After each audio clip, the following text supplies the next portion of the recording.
Chapter 641, Brother Jiao I. Li Qinghong cultivated on the island for a while. With the eastern seas falling water rising storm, her progress in cultivation was extraordinarily rapid. One day of cultivation here was worth 3 days elsewhere. She became so immersed in her swift growth in power that she lost track of time. It wasn't until the formation array of her cave dwelling began to hum and vibrate that she slowly awoke from her meditation. Exhaling a breath of violet lightning, she glanced outside and noticed that someone had come to visit. Awakened so abruptly by the array, she felt a bit surprised. "How strange," she murmured. Leaving the cave, she saw Zhang Yan waiting by the formation boundary. It appeared he had activated the array. Bowing deeply, he reported, "My grace, a cultivator from an immortal sect has arrived. He is dressed in feathered robes and claims to be Li Zijai from the north." Zhang Yan had never met Li Zijai, so he simply described the visitor's appearance. Hearing this, Li Qinghong immediately stood up, a hint of urgency in her voice as she asked, "If it is Zhir who has come, why did not you invite him in?" Zhang Yan bowed again and explained, "I did invite him, but the young master refused to believe me and insisted on seeing you in person before entering." Li Qinghong didn't mind the hesitation. She grabbed her spear, rose into the air, and left the form. Outside, she saw a young man in feathered robes standing among the clouds, his multicolored light forming 6 radiant hues that shimmered beautifully. "Auntie Qinghong," he called out warmly. The aunt and nephew greeted each other with enthusiasm, exchanging a few words to bridge the gap of years apart. Together, they descended from the sky. As Li Qinghong guided him down, Li Zijai cast a thoughtful glance at someone nearby and asked, "Is this monk Qingheng?" Li Qinghong introduced them. Qingheng lowered his head respectfully, but Li Zijai scrutinized him carefully. Observing that there was no trace of demonic energy nor any strange auras behind his head, Li Zijai courteously inquired, "Master monk, to which lineage do you belong?" Qingheng replied, "The Liao River Temple of Yan State, from the Liao River Dao lineage." Li Zijai raised an eyebrow, a faint smile playing on his lips as he asked further, "Among the 7 Dao of Yan State, the territory belongs to the Pure Joy of Compassion and Abhidharma Temple. Which branch are you from?" Qingheng looked surprised but answered calmly, "You are well informed, benefactor. However, the Liao River predates the 7 Dao and does not belong to any of them." "Oh, so you are from the ancient lineages," Li Zijai said, visibly relaxing. "I see, forgive my presumptions." Though he seemed to have eased his suspicions, Li Zijai avoided further questions and surveyed their surroundings.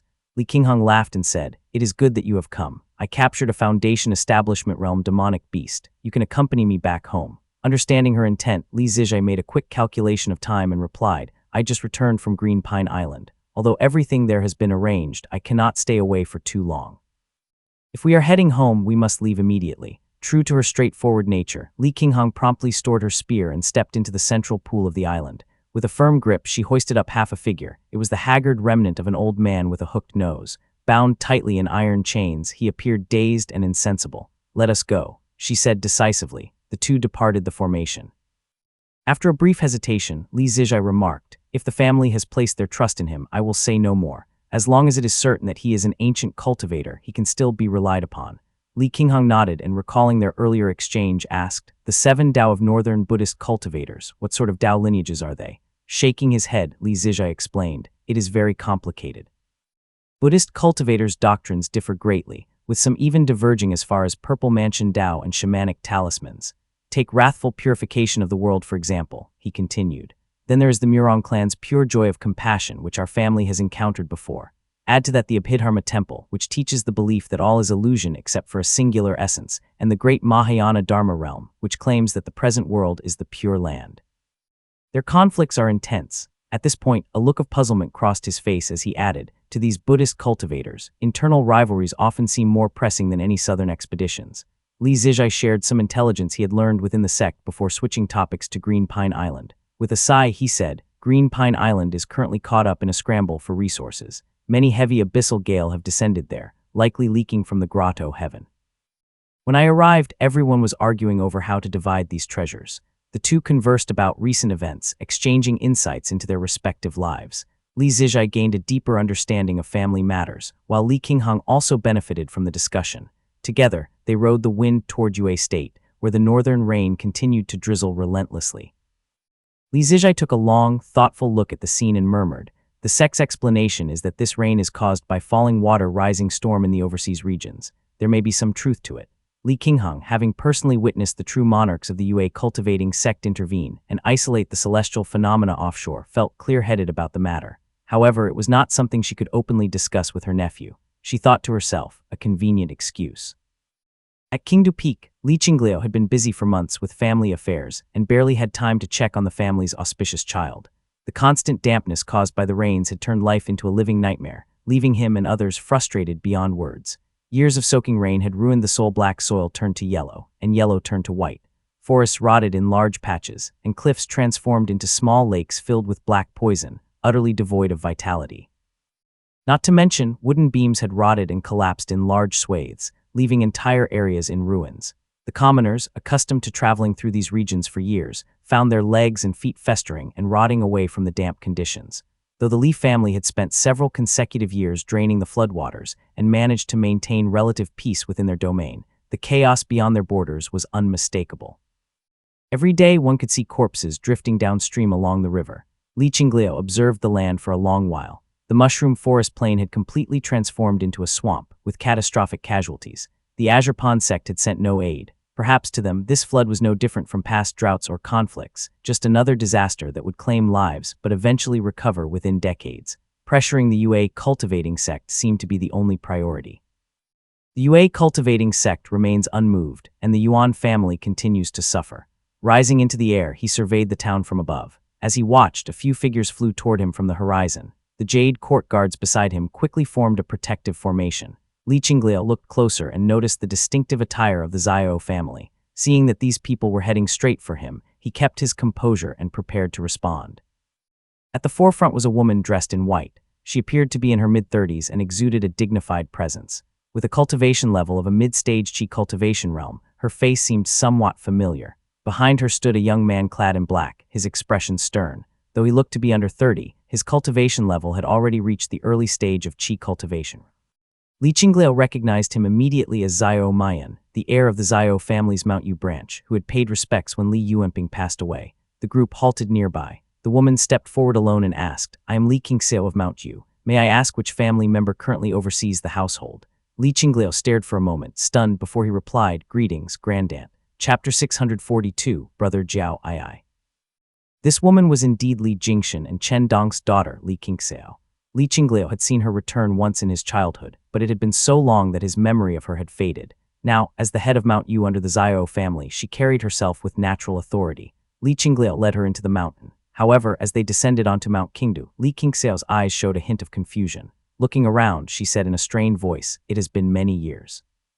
The household has completely changed." She walked a few steps along the stone path before the air crackled with the sound of thunder. A bolt of purple lightning fell from the sky, revealing a woman clad in jade armor and white boots. With a long spear in hand, she landed with the tip pointed to the ground. Her almond-shaped eyes were wide with astonishment as she cried out, "Little sister." Li Qingxiao quickly looked up, her hair ornaments jingling softly. The two pairs of eyes, faintly similar, met. Li Qingxiao's gaze carried a hint of complexity as she said gently, "Decades have passed, yet elder sister has not changed at all." Li Qinghang lowered her gaze and remained silent. The Li Qingxiao before her was nothing like the girl in her memories. Instead, she now resembled their late mother, Madame Du, with an air of power and prestige. Descending swiftly, Li Qinghang grasped her younger sister's.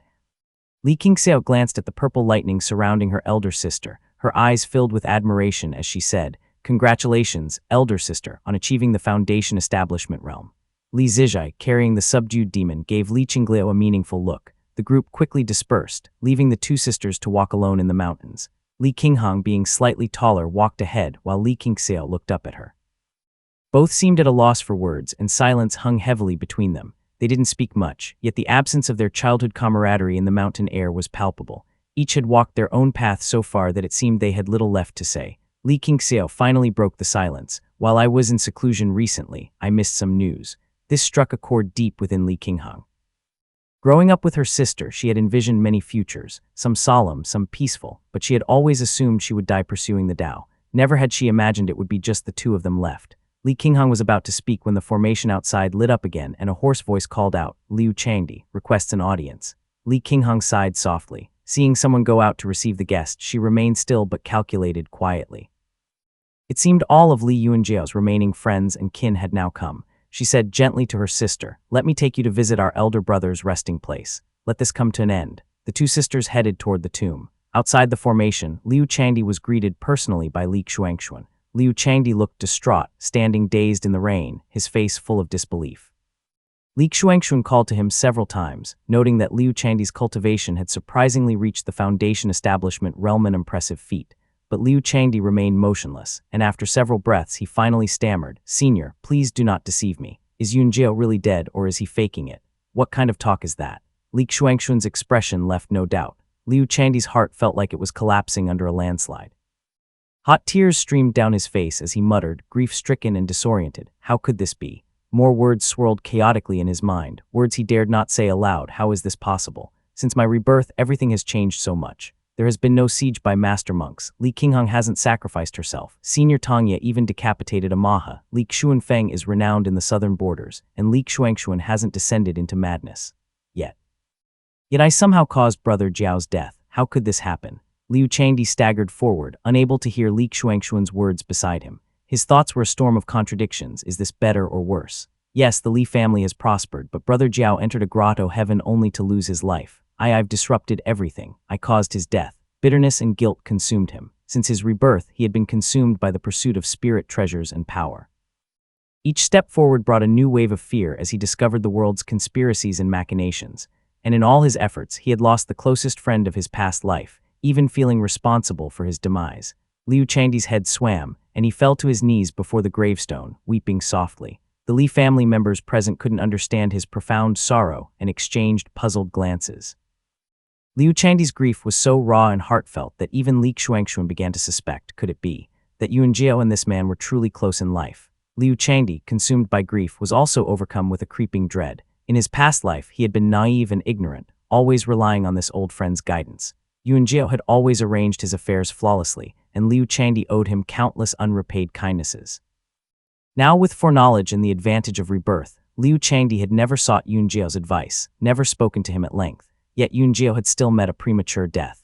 As the years wore on, the advantages of his rebirth diminished, and the weight of his ignorance in his previous life became clearer. His regret grew heavier with every passing moment. He cried for a long time, until even Li Xuanxuan, unable to bear it, stepped forward to comfort him. Liu Changdi finally stood, his face streaked with tears, and choked out, "Brother Jiao." Yuan Fao had stayed at the Li family estate for several months, dispatching his people to inquire about the dowry arrangements, only for them to return with blank faces and no answers. His men first approached the Jade Court guards. They intercepted one in the street, pulling him into an empty alley under the pretext of delivering a message, while attempting to slip something into his hand.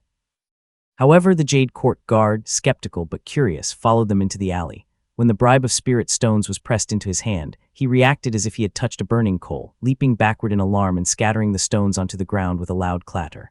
"I have done nothing to offend young Master Fao. Why are you trying to implicate me?" the guard shouted. The two Yuan family men were unceremoniously chased out of the alley, stumbling and bewildered. Frustrated, they blamed their bad luck for running into such a fool, and decided to seek out two Li family soldiers instead. Logic dictated that common soldiers would have no insight into something as significant as the dowry, but they thought at least these soldiers could serve as informants. To their dismay, the two soldiers ended up red-faced and on the verge of coming to blows with each other during their questioning. The Yuan family men returned in utter disarray. Yuan Fao, having failed in his attempts to bribe the Li family servants himself, sat in a daze. He had been met with polite but firm refusals, his gestures of goodwill rebuffed at every turn. This Li family, how strict and unyielding they are. Their laws are harsh, and even the military and civilians alike are fearful of stepping out of line. He muttered, his face darkening with regret. Turning to his attendants, he said with frustration, "Now that the bribes have failed, they will undoubtedly use this incident to curry favor with the Li family and make me look foolish." The attendants exchanged uneasy glances, silently lamenting. "The ancestor warned you repeatedly to maintain a humble demeanor. Now look at the mess you've made." Yuan Fao, as if sitting on pins and needles, noticed the confusion on his attendants' faces. He bit his lip and said through gritted teeth, "What would you know? My father only told me to follow orders, but I am not entirely clueless. Trouble is brewing in our family. I must find out how this dowry was arranged and where it is headed. Only then will I have a bargaining chip whether to retreat or to stay. I need a path forward." Yuan Fao continued, "If I truly marry into the Li family, I will lose both my freedom and my support. No one will bother to look out for me. And if something happens to our family, I will be cast aside like a discarded pawn." Hearing this, the two attendants were convinced by the reasoning and softened their attitudes, now trying to come up with ideas. Yuan Fao, still restless, added anxiously, "My father kept such a major matter from me and did not even tell me the details of the dowry arrangements before heading off to the Eastern Sea. What is his plan?" One of the attendants, uncertain of how to console him, could only reply cautiously, "The ancestor likely has his reasons for such arrangements." Chapter 643, The Five Waters Forming Formation I. Yuan Fao felt a wave of panic after hearing this and sighed before speaking. "This is one thing, but sitting idle here day after day is no way to live. I lack the skills for cultivating or practicing 100 arts, and it is not proper for someone who has joined a clan to spend every day cooped up in a cave dwelling. I need to find something to do." One of his attendants quickly offered, "Young master, you once managed several towns' agricultural affairs under the ancestors' arrangement and gained a wealth of experience. The Li family is known for their excellence in managing commoners. Why not ask for a position here? It would also earn you greater respect." "Excellent idea." Yuan Fao's expression brightened at once. He put on his shoes hastily and, accompanied by his two attendants, left the cave dwelling in a flurry. After walking for a while along the road, they soon reached the main hall of the Li family. After waiting in a side area of the hall for a while, Yuan Fao noticed a lively group emerging. At the center of the group was a child clad in resplendent white and gold robes. Though curiosity tugged at him, Yuan Fao refrained from probing with his spiritual sense out of politeness. Instead, he glanced slightly to the side and asked one of his attendants in a low voice, "Who is that?" The attendants of the Yuan family, however, were unaware of the details. They pulled aside a guard stationed in the hall. Though the guard wasn't inclined to share much, he relented after Yuan Fao's inquiry and replied in a low voice, "That is the heir to the family." Heir. Yuan Fao silently repeated the term, intrigued by its traditional undertone. Assuming this must be one of the core descendants of the family, he stepped onto the path where the heir had walked. Suddenly his nose twitched. "What is that smell?" Yuan Fao questioned. A faint floral fragrance lingered in the air. Yuan Fao thought for a moment before one of his attendants spoke in a hushed tone. "This humble one recognizes this scent. It is bold and overpowering, almost gaudy. It is peony." Li Qingliu, who had been spending rare time reading to the child, found the timing of Yuan Fao's visit inconvenient. Upon hearing of his arrival, Li Qingliu dismissed Li Xiaowei and summoned Yuan Fao inside. He received Yuan Fao with polite indifference and asked, "What business brings you here, young master?" "Hardly important business," Yuan Fao replied with a smile. "I simply do not want to be an idle guest." He continued, "I have always managed agricultural affairs back home, hardly the role of some lofty lord. Now that I have joined your family, I would rather not be seen as a freeloader. I hope the young master might assign me some duties to contribute." Li Qingliu was taken aback, initially thinking this was mere courtesy. After declining 2 or 3 times, he realized Yuan Fao was sincere. After a brief moment of consideration over the records, he said, "Our family recently negotiated with the Mount Yue Foundation Establishment Realm Cultivators and acquired some territory there. Things were progressing smoothly, but the heavy rains in recent years have caused delays and led to the collapse of several towns." Li Qingliu cast an attentive glance at Yuan Fao. "If the young master is willing, you could manage 3 towns in the Mount Yue region as a trial. How does that sound?" Yuan Fao eagerly agreed, accepting the appointment with delight. He quickly departed with his attendants. Li Qingliu watched him leave with a curious expression, muttering to himself, "The Yuan family's methods of grooming talent are peculiar indeed. This one is eager to jump into agricultural management." Liu Changdi cried for a long while before being persuaded to stop by Li Xuanxuan. Having rushed back from the Eastern Sea without a moment's rest, his mana had long been depleted. He found a nearby cave dwelling to recuperate. Li Xuanxuan then hurried to the main hall, where he found Li Zijai and Li Yuexing in conversation. The couple, being sharp-minded and raised with proper teaching by Zhao Giluan, quickly found a rapport in their conversation. Despite the years of separation, the familial bond between them began to reemerge. Yang Xiaor stood nearby, holding Li Chenghui by the 14-year-old boy, with his slightly prominent brows and focused expression, carried an air of maturity beyond his years. Suffering and solitude had clearly shaped him. When he saw his father, his expression remained calm. Holding a small book in his hands, he approached quickly at Li Zijai's beckoning, bowing formally as he called out, "Father." Li Zijai observed him with a complex expression before nodding. Li Xuanxuan, who had a penchant for calculating family relations in his later years, remarked, "In the Cheng and Ming generation, there are already several cultivators in the qi cultivation realm, including Qingliu, Chenghui, Chengxian, and Minggong. When Ximing's child is born, the count will be complete." Li Zijai acknowledged with a hum, then called his eldest son over. Seeing the boy engrossed in reading a history book, he nodded approvingly and said, "Reading more broadens your strategic thinking, but you must also involve yourself in practical affairs. Otherwise, it is just empty talk." As he spoke, he flipped a page in the boy's book and gently explained, "Look at this sentence. In June, the Tian family and the Liu family quarreled openly on the streets. The young lord punished them by assigning them to supervise mining operations, which eventually led to the establishment of the Dong and Tian branch. Li Zizhai continued, the text does not elaborate, but when you read it, you must think, who was the Liu family relying on at the time? What was the Tian family's standing? Why was this punishment issued in this manner? Reflect on this tonight, and I will personally test you tomorrow.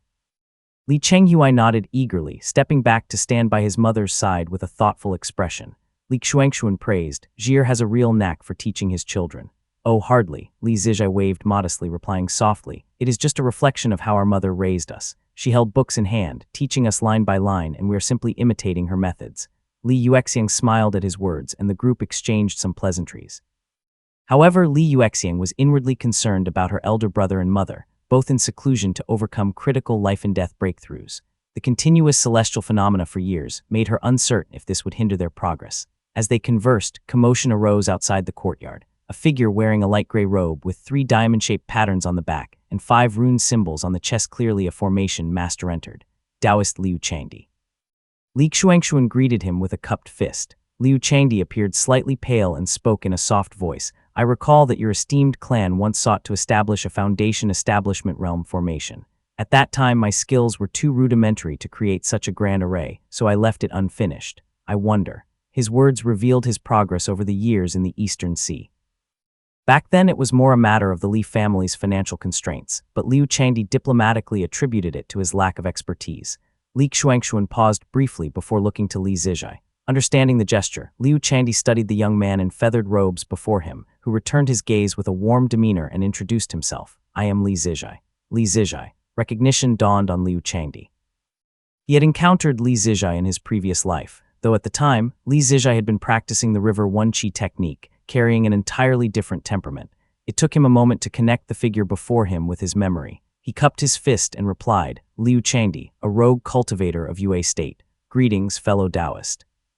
Though Liu Changdi had been on equal footing with Li Zizhai's father, Li Zizhai's status as a disciple of an immortal sect meant his master could be a formidable figure. Liu Changdi wisely avoided overstepping, opting to address him as an equal. Li Zizhai asked gently, regarding the formation, Master Liu, do you have any ideas? Liu Changdi appeared well prepared, replying, several years ago, I passed through this mountain and accepted your family's invitation to set up the Green Ox River Embrace formation. I am already familiar with this terrain and have been preparing for this for some time. Chapter 644, The 5 Waters Forming Formation II. Li Zizhai smiled and responded, Master Liu, please inspect the area again. The geomantic lines have shifted over the years, revealing several new subsidiary peaks. The earth veins have also changed. Liu Changdi stroked his beard and nodded. I have already taken that into account. It poses no major issue. Excellent. Li Zizhai immediately regarded him more highly and didn't bother asking about the power of the formation or the specific methods to set it up. Instead, he asked directly, how many spirit stones and materials will the master require? Liu Changdi calculated briefly and responded, the clan has grown significantly and is no longer what it was in the past. I will not use an ordinary formation to brush this off. I intend to set up a foundation establishment realm formation using spirit water as the primary vein, leveraging the mountain's water channels. Altogether, this will cost 400 spirit stones. Oh, Li Zizhai chuckled and shook his head. His knowledge was vast. How could a foundation establishment realm formation cost only 400 spirit stones? Moreover, collecting 5 types of spirit water of sufficient quality alone would exceed that amount. Liu Changdi clearly intended to cover part of the cost himself. However, Li Zizhai didn't allow him the chance. You jests, he said. How could we let you cover these expenses? The spirit water and materials will be collected by my family. As for the spirit stones, we will provide you with 100 up front. If that proves insufficient, feel free to request more. Wait. Liu Changdi's expression changed dramatically. He quickly protested. What does this mean? The bond between your family and me? Li Zizhai waved his hand, his gaze solemn. His calm eyes fixed on Liu Changdi as he spoke softly. Uncle has had a hard enough time on his own. Now that my family is capable, it is only right that we shoulder this burden. My father valued your friendship deeply and would surely not wish to see you in such circumstances. Liu Changdi had been prepared to stubbornly refuse whatever Li Zizhai might say, but he was caught off guard by the sincerity in his words. Hearing himself addressed as Uncle, a term so familiar from his previous life, left him momentarily speechless. I will go survey the earth vein immediately, he said quietly. After bowing slightly, Liu Changdi turned and departed. Li Zizhai watched Liu Changdi leave, sensing something strange but unable to pinpoint it. His demeanor and actions bore a familiarity that reminded him of Chen Dong, and Injayan loyal old retainers whose mannerisms were deeply ingrained in their service. The sensation felt utterly absurd, so Li Zijai quickly pushed it out of his mind. After waiting for a short while, Li Qingheng descended into the hall, carried by the wind. Everyone except for Li Xuanxuan promptly stood up. Li Qingheng scanned the room, her gaze sweeping across the crowd before gesturing for them to sit down. She then asked, "How did it go?" Li Zijai quickly recounted what had just transpired. Li Qingheng nodded, her brows arching slightly as she retrieved 2 gray-black stone bottles from her storage pouch. These 2 items were obtained during her demon-slaying expeditions. Unlike the usual delicate jade bottles used for treasures on the mainland, they were stored in crudely carved stone bottles. Speaking softly, she said, "These are 2 types of spirit water: Farsi Serpent Stream from the Converge water system and Stoneheart water from the Valley water system. 2 of the 5 are accounted for." As her voice trailed off, Li Xuanxuan, who had been silent until then, spoke with his deep, elderly voice. "There is another spirit water in our possession. It was obtained by Junner and me during our travels in the Helen Mountain Range. It is called Forest Cold Water, though the texts do not specify which water system it belongs to." He retrieved a jade bottle from his robe. Li Zijai glanced at it briefly before handing it back. "Converge water." Li Xuanxuan sighed with regret. "We also obtained a pure essence spirit water in that mountain range, but it was used in cultivating perception techniques, and only a fraction remains, not enough to make a full share." With 3 of the 5 spirit waters gathered, Yang Xiaor, who had remained quiet until now, stepped forward. Speaking gently, she said, "I happen to have another spirit water. It was gifted to me long ago by the peak but remained unused due to its rarity. I have always carried it with me." From the jade ring on her feathered robe, she retrieved a silver-white jade bottle. Handing it over, she explained, "This is White Feather No Fall. Among the 5 waters, it belongs to the Mansion water system. Mansion water, known as inferior water in ancient times, is one of the rarer types of the 5 waters, with little recorded about its uses, which is why I have kept it until now." Li Zijai paused before accepting the bottle. He handed it to Li Xuanxuan, saying, "When I return to the sect, I will ensure Xiaor is compensated. Keep this within the family." Li Xuanxuan expressed his thanks, understanding that the couple did not distinguish personal belongings so strictly and that these words were merely to reassure him. After a brief calculation, they realized they were still missing 1 more spirit water. Li Qingheng handed over the collected items to Li Xuanxuan. "Wait here," she said decisively. "I will make a trip to the market and acquire the last spirit water." True to her swift and decisive nature, she wasted no time. Mounting the wind, she quickly departed southward. The rest stayed behind, engaging in conversation. Li Qinglia was sent to prepare the family's upcoming ritual. As they discussed, a man approached from below. Clad in black robes, his expression dark and somber, the man drifted across the ground and kneeled before Li Yuexiang. His cultivation was at the Mid-Foundation Establishment realm. "My lady, the clan has gathered some information and sent me to deliver it." Li Wushao presented a jade slip with both hands. Li Yuexiang gently took it and examined its contents. "Yuan Fiao, age 29, Qi cultivation realm, practices the Azure manifestation technique. Unknown specifics about this method." She casually flipped through the details, skipping most of them. She let out a small laugh and asked, "Does he have any childhood sweethearts?" Li Wushao bowed his head and replied, "It has been said that he had some past involvement with a lady from the Song family. Back then, the Song family still had Foundation Establishment realm cultivators. In recent years, the family has declined and the relationship was severed." "I see," Li Yuexiang responded nonchalantly. Li Wushao added, "It has also been said that Yuan Fiao has been inquiring everywhere about the matter of the dowry, but every attempt has run into our people, so he has received no useful information." "Oh." Li Xuanxuan exchanged a glance with Li Yuexiang, stroking his beard with a faint, knowing smile that bespoke a seasoned understanding of human nature. His deep voice carried a tone of amused sympathy as he said, "It is no surprise he is curious. With wealth of this magnitude, if it were his alone, it would benefit 3 generations." Looking left and right, Li Xuanxuan continued, lacking guidance from an early age, unaware of the shifting tides, and though his character remains upright, he is after all just an ordinary person. This kind of behavior is hardly unusual. Although his words were understanding, the disappointment in his tone was unmistakable. Li Zijai, meanwhile, looked up in mild surprise and asked, "What is this?" "The Yuan family wants to marry into our family, which young talent is courting my sister." Li Yuexiang began explaining, recounting the events in full detail. Li Zijai listened closely, one hand resting on the armrest while the other absent-mindedly toyed with a faintly glowing rainbow light. A mischievous smile spread across his face as he remarked, "I think I will go meet him myself." Li Xuanxuan had anticipated this response and sighed, nodding his approval. However, as he glanced at Li Yuexiang's cheerful expression, he couldn't help but chuckle.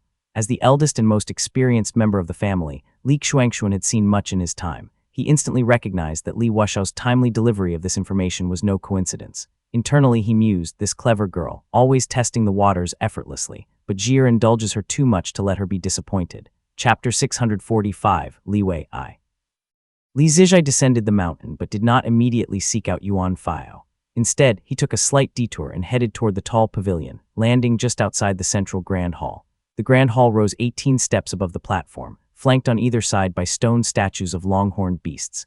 The roof was covered in bright yellow glazed tiles, with rainwater trickling down and dripping from the mouths of the statues, creating an atmosphere of solemnity.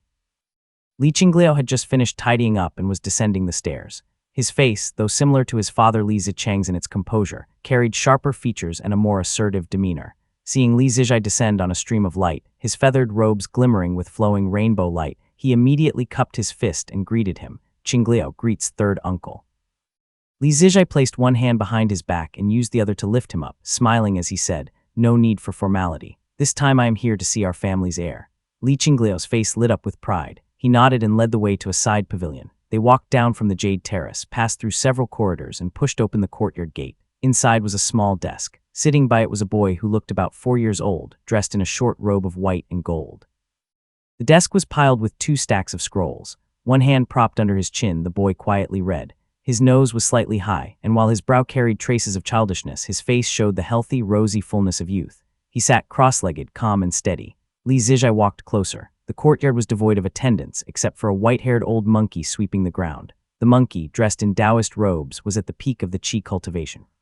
It kept its head lowered and seemed indifferent to the newcomers. "Wire, this is your third granduncle," Li Qingliao said softly. The golden glow flashed faintly and dimmed as Li Xiaowei shifted his gaze. The boy raised his golden and white robe, slightly tilted his eyebrows, and performed the respectful bow of a younger generation. "Greetings to third granduncle." Li Xiaowei's voice was soft and polite as he began to kneel. Li Zijai snapped out of his daze just in time to stop him, gently holding him upright. He muttered to himself, "Now I understand why the elders are so certain. Indeed, such a child seems to have cultivated both body and soul even in the womb. His very presence is extraordinary." Lifting the boy to his feet, Li Zijai motioned for Li Qingliao to join them. His tone turned serious as he gave instructions. "I have read that those who cultivate body and soul together face many ancient taboos. Though much of it is now dismissed as superstition, we should still exercise caution. For now, never allow this child to bow before others lightly, and avoid using his given name. Frequently refer to him by his title, heir, within the family. It is a wise tradition." Li Qingliao nodded solemnly, committing the words to memory. Li Zijai, though still startled by what he had observed, sat down with the boy and examined him closely. "This child stands out entirely from his peers," he said after a long pause. "Yet he does not seem bound by any thread of fate. It is almost as if he possesses a bright yang physique." As Li Zijai scrutinized him further, a faint fragrance wafted into his nose. He carefully discerned it and raised an eyebrow at Li Qingliao. "Peony blossoms?" he asked. Li Qingliao seemed puzzled and showed no awareness of any scent. Li Zijai picked up Li Xiaowei, holding the boy's small hands in his own. The child frowned slightly but remained calm as Li Zijai studied him thoroughly. "This child will grow up to be domineering by nature," Li Zijai murmured. "Such a disposition is deeply ingrained." He pondered for a while before shaking his head. "I must admit my knowledge is limited. This child does not fit any known mold. If anything.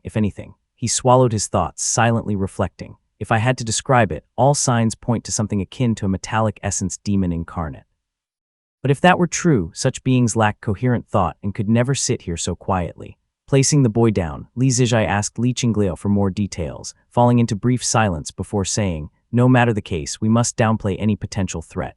Simply attribute his traits to a bright yang lineage. As for his golden eyes, I will request a concealing technique from the sect."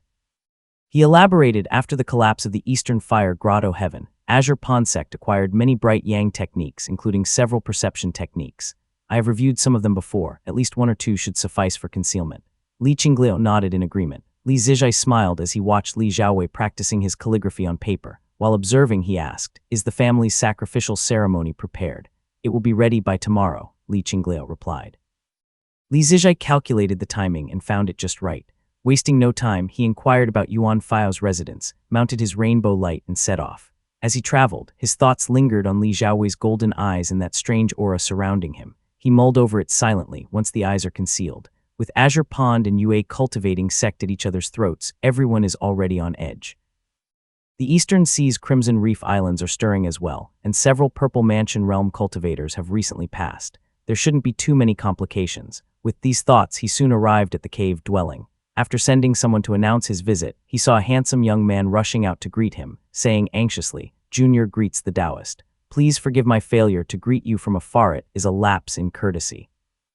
Li Zijai, potentially the future peak master of Kingsui Peak, held significant status. When Yuan Tuan visited the Li family in the past, the entire clan had turned out to welcome her.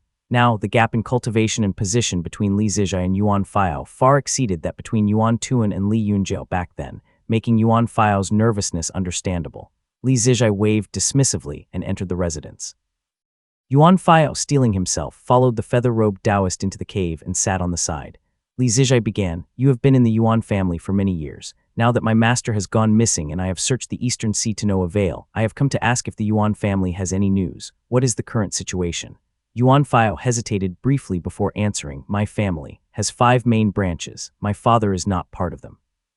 There is some friction between the branches, and the truth is, the legacy left by the ancestor is not sufficient to share among them."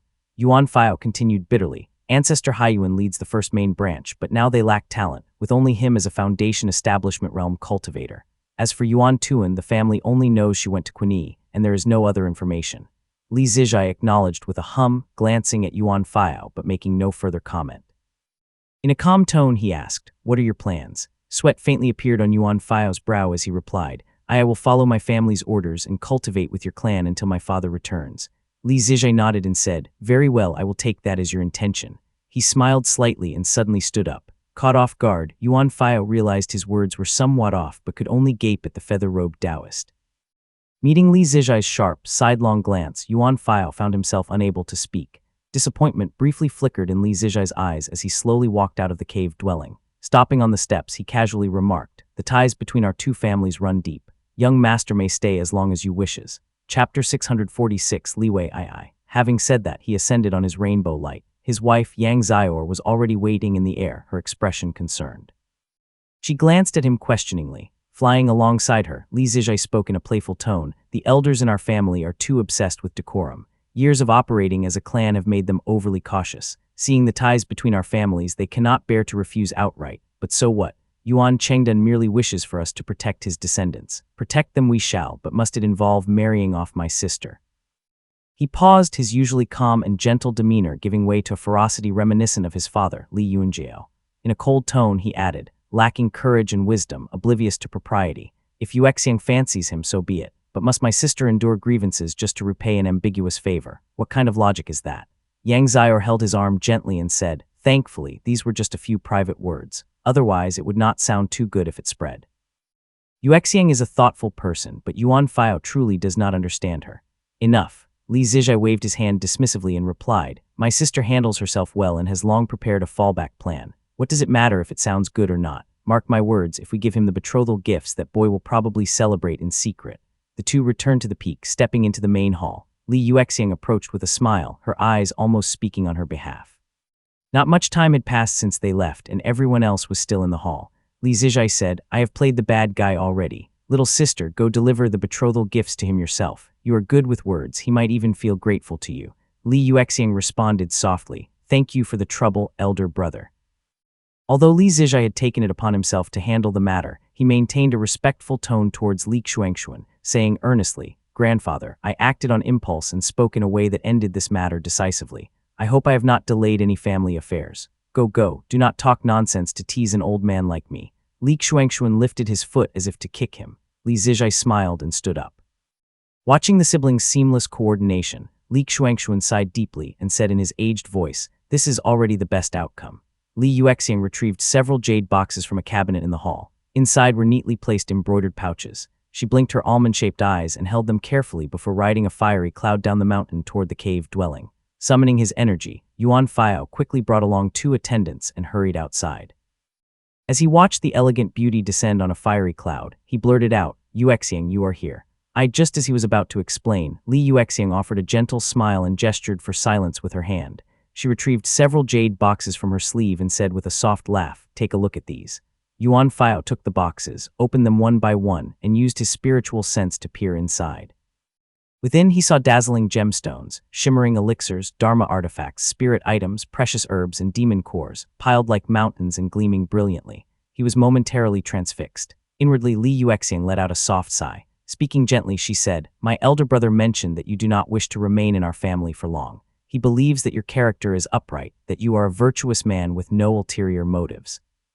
Her words immediately startled Yuan Fao out of his trance. He opened his mouth to explain, but before he could, her next sentence left him speechless. "In that case, these items, originally left by Senior Yuan Chengdan as a betrothal gift for my family, are now returned to you in full. They are exceedingly valuable, so please take care of them." Her words placed these treasures and herself on opposing sides, shattering any attempts Yuan Fao might have made to reconcile the situation. "My family's promise to Senior Yuan Chengdan still stands. The Li family will always provide you with a safe haven and protect you to the best of our ability." Li Yuexiang handed over the jade boxes, released them, and said softly, "Take care, fellow Taoist." She quickly departed on the wind, leaving Yuan Fao standing dumbfounded in place. Despite having treasures in hand that could sustain 3 generations of cultivation without worry, he didn't feel the excitement he had anticipated. Instead, he felt a strange sense of loss. What a fine woman. Pushing aside his feelings, Yuan Fao noticed his attendant's wide-eyed expressions of amazement. The emptiness in his heart gave way to a fleeting sense of security. Sighing, he murmured, "Now I have some leeway." Yet as his thoughts churned, he found himself muttering again, almost bitterly, "Now there is no leeway at all." This year, the Li family's sacrificial rituals at the foot of the mountain were smaller in scale compared to previous years. The flooding of the surrounding lands made it unsuitable to carry out grand ceremonies. In the Great Void, Lu Jiangxian observed from afar, noting that the population in the affected prefectures had drastically declined, and resentment and grievances were rising. "The situation in Mushroom Forest Marsh is nearly settled," he murmured. While the Li family could not see what was happening on the plains, Lu Jiangxian saw it all clearly. Within the Yuan family, the faction aligned with the Kai family was gradually taking control. Yuan Haiyuan's position grew increasingly precarious, and it seemed unlikely he could hold out much longer. It is not just this lingering yin reign, but also the anguished cries of millions of commoners that are disrupting the profound balance atmosphere. Lu Jiangxian quietly observed, unable to intervene directly. He simply reached out in the reflection of his mirror and drew in the talisman qi from the sacrificial ritual, refining it slightly before infusing it into Li Zijai, who stood at the altar. By now, Lu Jiangxian was no longer the same as before. Narrowing his eyes, he watched as glowing pathways of energy appeared on Li Zijai's body, draped in his feathered robe. The talisman qi began to form 2 distinct patterns.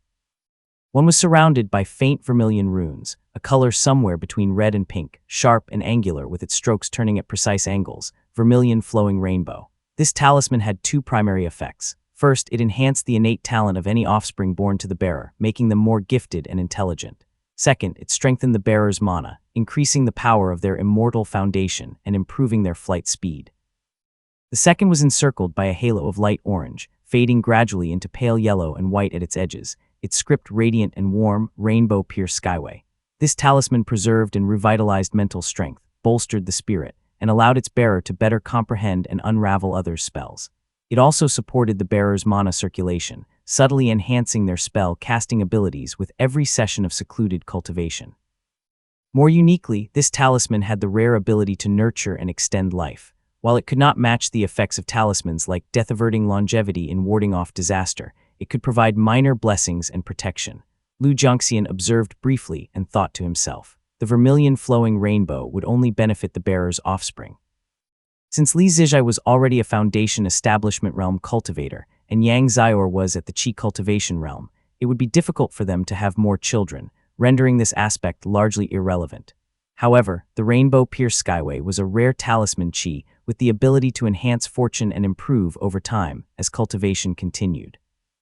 Given that Li Zijai's cultivation technique was carefully chosen, combined with his protection as a member of the Azure Pond sect, he was among the most secure individuals in the Li family. This talisman qi seemed a perfect fit for him. With that decision, Lu Jiangxian waved his hand, and the talisman qi turned a bright yellow before merging into Li Zijai's body. Then, his gaze shifted to Li Xiaowei.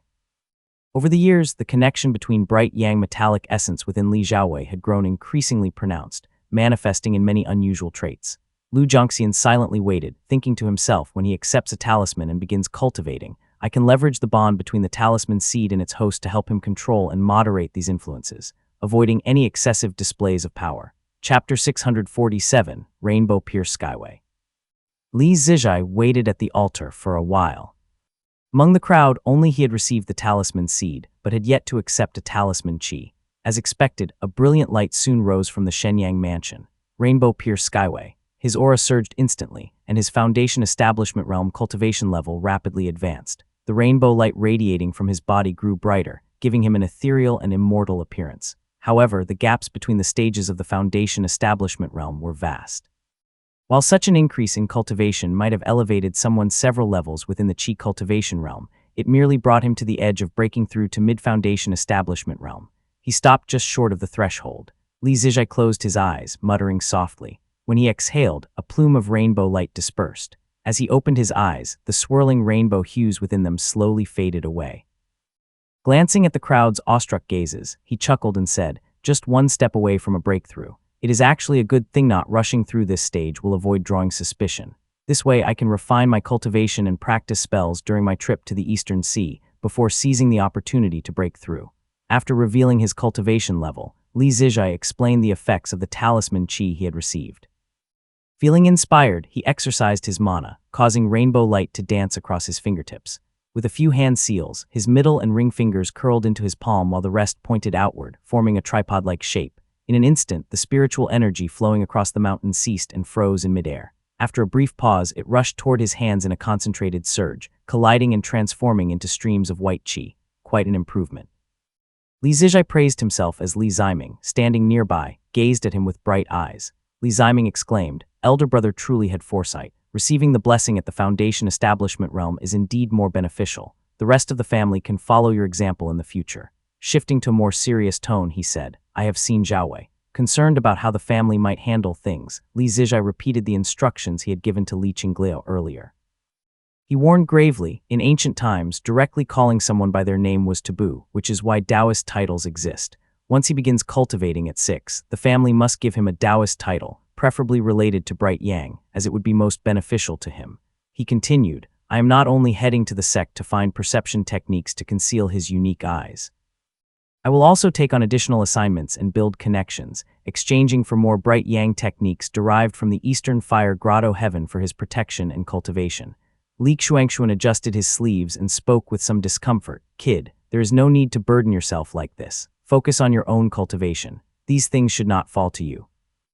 Yu Muxian cultivated for years and exhausted almost all of the Yu family's wealth, but you have never once asked for anything from the family all these years. Your father and I only worried you might face hardships in the sect." Li Zijai waved his hand dismissively, his expression resolute. "Grandfather, please do not treat me like a guest. Back when the family sought dawn-colored qi for me, I am sure you were not thinking about these details. For thinking distinctions like these would make things meaningless." Hearing this, Li Xuanxun could only nod. Li Zijai, mindful of the time he had already spent away from Green Pine Island, dared not linger further. He spoke softly, "Time is pressing. I will return overseas immediately. Should anything arise in the family, feel free to send me a message." The family members escorted him out together. Having only recently grown closer to her brother, Li Yuexiang showed some reluctance to part. In a soft voice she asked, "Brother, how long will it be before you return?" Li Zijai smiled and replied, "Several years at least. If you have the time, feel free to have someone escort you to Green Pine Island. Not only is it a great place for cultivation, but we siblings could also spend some quality time together." Li Yuexiang nodded, her interest clearly piqued. With a hint of playfulness, she added, "Brother, while you are out, could you also find me a suitable husband?" Taking her words to heart, Li Zijai nodded solemnly and said, "Father is no longer here, and as the eldest brother I stand in his place. I will ensure Xianger is never wronged." With that, he cupped his fist in farewell to the group. A rainbow-colored radiance rose beneath his feet, and in a flash he disappeared into the eastern horizon. As soon as Li Zijai departed, Li Qinghang returned, riding the wind back to the peak, her clothes dusty from the journey. She retrieved a jade bottle from her robe and displayed it, saying, "This spirit water is called Central Azure Pool, part of the pristine water system. It cost 97 spirit stones." Li Qinghang had taken 100 spirit stones when she left and returned 3. With the 5 types of spirit water now gathered, Li Xuanxuan hurried to summon Liu Changdi. For the past few days, Liu Changdi had been surveying Mount Qingdu, analyzing the flow of the Earth's veins and spiritual energy. He had initially thought it would take months, if not years, to gather the materials. Seeing how quickly the Li family had secured the 5 types of spirit water, he was slightly surprised. Taking the jade bottles in hand, he examined them. Converging water, Farsi serpent stream and forest cold water, valley water, Stoneheart water, mansion water, white feather no-fall and pristine water, central azure pool. Liu Changdi beamed with excitement and remarked, "This is quite the collection. You are only missing a pit water for the 5 virtues to be complete." Noticing everyone's curious glances, he cupped his fist and explained, "You may not know, but the setup of this formation is quite particular. If all the spirit waters are of the same attribute, the formation's power is greatly enhanced. However, if the waters encompass the 5 virtues, the formation's effectiveness will be equally remarkable." From his robe, Liu Changdi took out a jade bottle and said softly, "While traveling to train and cultivate the spirit eye perception, which I acquired from your clan, I collected some pure essence spirit water. There are still 2 portions left, and this water belongs to the pit water system." He swapped out the Farsi serpent stream from the converging water set, thus completing the 5 virtues collection. Seeing this, Li Xuanxuan's face lit up with delight as he said with a smile, "Many thanks, master." Liu Changdi simply smiled without comment. He had previously traveled to the Eastern Sea, where he discovered a grotto heaven from his prior life and obtained a wealth of spirit resources. His storage pouch already contained various spirit waters covering the 5 virtues, which was why he had initially proposed the formation. No matter which 5 types of spirit water the Li family gathered, he already had a narrative prepared to justify his method. Receiving the spirit water, he handed over a registry and said, "I will begin setting up the formation immediately. These listed materials and soil must still be collected. I trust your clan can provide them." Li Xuanxuan readily agreed, walking alongside Liu Changdi. Grasping his sleeve, he asked, "Master, that remaining portion of pure essence spirit water, does it still serve any purpose for you?" Clearly, Li Xuanxuan wanted to purchase it for the younger generation of the Li family to practice the spirit eye perception. Liu Changdi understood immediately and chuckled, "If your clan desires it, I will gladly part with it." Li Xuanxuan politely refused to take it freely, and the two descended the mountain while engaged in lively conversation. Though Liu Changdi had never met Li Xuanxuan in his previous life, he had become acquainted with him during his youth in this lifetime. Their shared stories about the past created a pleasant camaraderie. On the mountain, the heavy rain gradually subsided, the storm clouds over the lake lightened, and faint glimpses of the sky emerged. At the horizon, a rosy dawn appeared, and a warm wind swept in from the north, dislodging the white mourning cloth hanging on the walls.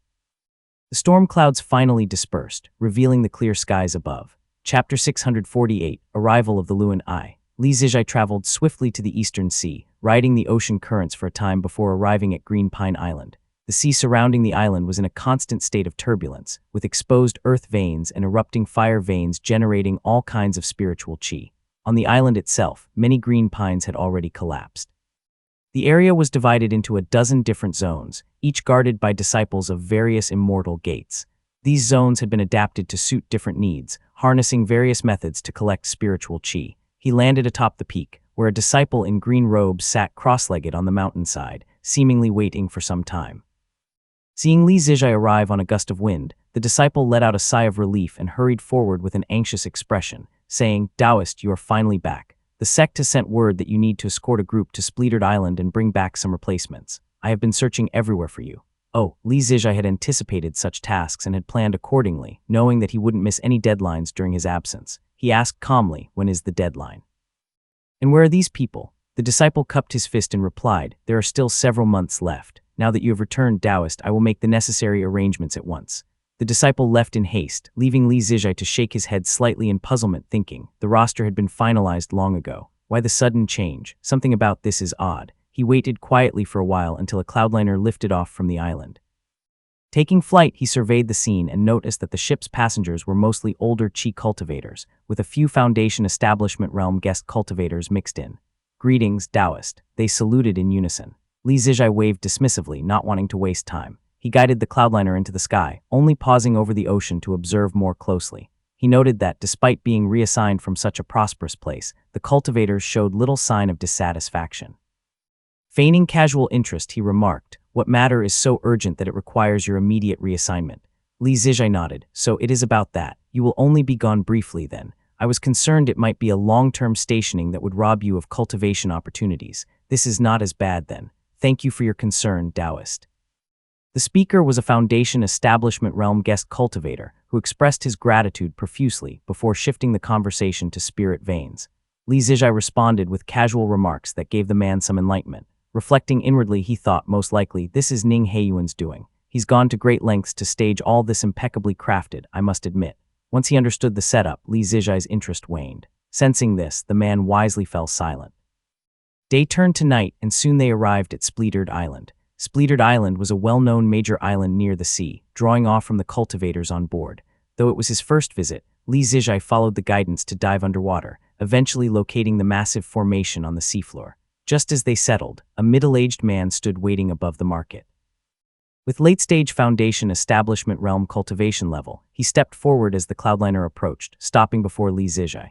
His voice was steady and deep. "Are you Taoist Li? I am Ning Heiyuan." Seeing him personally come to greet him, Li Zijai felt more confident in his assumptions. He replied warmly, "I am Li Zijai. Greetings, senior. You have worked hard, Taoist." Ning Heiyuan's expression softened into a smile. With a gesture to his subordinates, he had them escort the ship's cultivators away. Then, extending a hand, he said, "Please, this way." As they descended together, Ning Heiyuan's demeanor radiated newfound stability. The past decade had transformed him more than the decades he had spent overseeing the sea. His bearing had become broader and more composed. Ning Heiyuan had come to understand why, despite the Ning family boasting numerous foundation establishment realm cultivators and having brothers more capable than himself, Yuan Su had entrusted him with the family. The reason was the same as why he had been exiled overseas for more than 10 years, his close ties with the Kai family and the trust he had earned from sect master Kai Jian. Breaking through to the Purple Mansion realm could take 5 or 6 years at best, decades at worst. If the Taoist master falls, who knows how long my aunt will last, or even if she will succeed. Until then, it is safest to have me managing the family. Ning Heiyuan understood that his aunt's breakthrough was fraught with peril. If Taoist master Yuan Su were to fall, the Ning family's greatest fear would not be the retaliation from the Purple Mansion realm cultivators, but rather the long-overdue reckoning from the Kai family. Once the Ning family lost Yuan Su's protection, they would be no different from any ordinary clan. To survive, they had to secure the trust of the Kai family. Appointing him someone who was closely tied to Kai Jian and who had been harshly punished for his association with the Kai family, as the head of the Ning household, was a wise decision by Yuan Su. Ning Heiyuan had once been sent to the southern border, only to be quickly reassigned to the harsh seas. It was only after much contemplation back at sea that he finally understood Yuan Su's deeper intentions. Only then did he realize why, despite having been chosen as the head of the family, he was still relegated to such a desolate place. It's all to make Kai Jian feel guilt, to make him feel indebted to me, to make him believe that I stand firmly on the same side as the Kai family. Having grown up by Kai Jian's side, Ning Heiyuan knew. Upon reflecting further, he couldn't deny that this plan of Yuan Su's was nothing short of brilliant. This realization struck him with a wave of cold sweat, yet it dispelled all his resentment toward being stationed in such an inhospitable place. What replaced it was only admiration, and his demeanor took on a newfound composure and determination. The two reached the interior of the cave dwelling and sat down. Ning Heiyuan poured tea and watched as Li Zijai made a motion to rise, unwilling to accept such courtesy. Ning Heiyuan quickly pressed his hand lightly to stop him and said, "I went to great lengths to arrange this meeting, fellow Taoist. Let us not concern ourselves with such formalities. Let us regard each other as equals." Without giving Li Zijai the chance to say more, Ning Heiyuan swiftly shifted the topic, his tone turning serious. "This meeting is about the matter of Moongaze Lake." Li Zijai understood and listened attentively, adopting a posture of focused attention. Ning Heiyuan spoke softly. "First, we must ensure Yuanwu is removed, and that Yuanwu Peak relocates. We need to work together within the sect to ensure that 6 of the 36 peaks are selected to manage the new outpost. Securing Moongaze Lake under King Sui's jurisdiction will make this plan mostly foolproof." Ning Heiyuan continued hesitantly. "However, relying on my Ning family alone may not be enough. Does your clan have any additional support?" Li Zijai nodded slightly, fully aware of this man's relationship with Li Xuanfeng. In a low voice he replied, "With the Ning, Yang, and Li Yancheng of Fuchun Peak can this plan succeed?" Li Zijai had already considered this matter. In the initial planning stages, the Yuan family was also a part of it. However, unforeseen circumstances arose, and the Yuan family was now in disarray. Furthermore, his master had disappeared without a trace, leaving the Yuan family's involvement uncertain for the time being. Chapter 649, Arrival of the Luan Ai, Li Yancheng. Ning Heiyuan lowered his head slightly, deliberated for a moment, and then suddenly seemed to realize something. With a faint smile, he remarked, "You have certainly kept things quiet. However, this is not a simple matter. Li Yancheng has offended some people in the past. If he takes action, it might backfire." Li Zijai nodded, feeling a bit uneasy about this potential complication. Ning Heiyuan continued, "Actually, this matter is not too difficult. As for Kai Jian, my brother-in-law is already preparing on that front. We can handle it. The Kai family has no objections, and Taoist Master Yuan Ziu is preoccupied with extending his lifespan, unable to manage such matters. However, after the matter concludes, you will need to meet Kai Jian personally. Ning Heiyuan hesitated briefly, then sighed. All of this assumes success. It will take about 7 or 8 years to see through. Ning Heiyuan meticulously discussed the finer details with Li Zijai for an hour before solemnly stating, "Fellow Taoist, be aware that everything hinges on the uncertainty of my aunt's breakthrough. Should she fail, there will be countless variables, and both our families will face great difficulties." Li Zijai nodded, indicating his understanding. Ning Heiyuan escorted him to the entrance of the cave dwelling and said softly, "Our two families are now bound together. My brother-in-law has done a great deal, do not let him down." Li Zijai did not fully grasp the weight of "done a great deal," but nodded in acknowledgement before taking his leave. Ning Heiyuan walked him out, then turned back with a slight sense of worry, muttering to himself, "One step at a time." On Mount Qingdu. This work, of course, did not require Li Xuanxuan's personal efforts. Liu Changdi guided several of the family's formation masters, who were eager to participate in the construction of such a grand formation under his mentorship. They were practically willing to pay to be part of it. Li Xuanxuan had been observing for a while and noticed that the vegetation on the mountain seemed listless. The climate had grown warmer over the past few days, and rainfall had gradually decreased, piquing his curiosity. Just as he was about to ask about it, he saw the clouds in the sky swept away as if by a fierce wind, dispersing in an instant. The dazzling morning light rose from the horizon, spreading endless gold and crimson hues across the heavens. Whoosh, whoosh. The sound of the wind echoed through the world, growing closer with each moment. A wave of warmth swept through, rustling the trees. Not only Liu Changdi, but even the lower-ranked formation masters sensed something unusual and looked dumbfoundedly toward the north. The warm wind left Li Xuanxuan momentarily stunned. "This is..." Liu Changdi also paused mid-sentence, and the two exchanged glances before looking up at the spectacle in the sky. The clouds that had shrouded the land for years finally dispersed, revealing a pair of deep crimson wings spanning the horizon. As the morning light ascended into the sky, it bathed the world in a fiery red glow. A colossal feathered beast appeared from the north, its size utterly astonishing. From the mountain below, its overwhelming form seemed to stretch across the heavens, its wings extending far into the drifting sea of clouds. The belly of the beast shadowed a significant portion of Moongaze Lake, though it did not block the morning glow. Streams of red light flowed, turning the entire lake into a radiant ruby that sparkled amidst the heavens and earth. The feathered beast was vividly colored in shades of crimson, gold, and yellow. Its elongated feathers trailed behind it, forming 8 elaborate tail plumes resembling intricate chains that stretched deep into the northern skies. Liu Changdi's voice turned hoarse as he dared not look directly at the radiant spectacle. He muttered softly, "Senior. This is the dry fire opposing pristine water, but what kind of divine beast could it be?"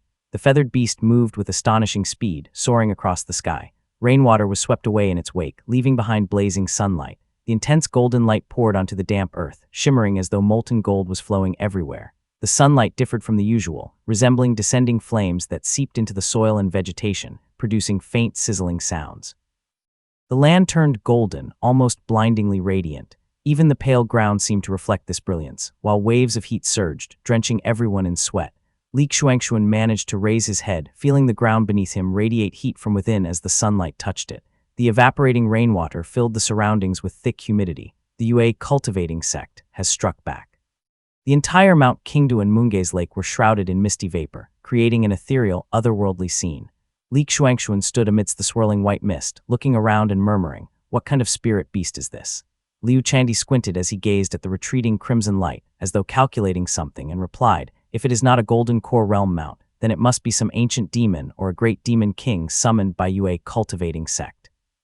Since it is of the dry fire system, it is likely a type of legendary Luan bird, owing a favor to Yue cultivating sect and flying south from the north using its divine abilities."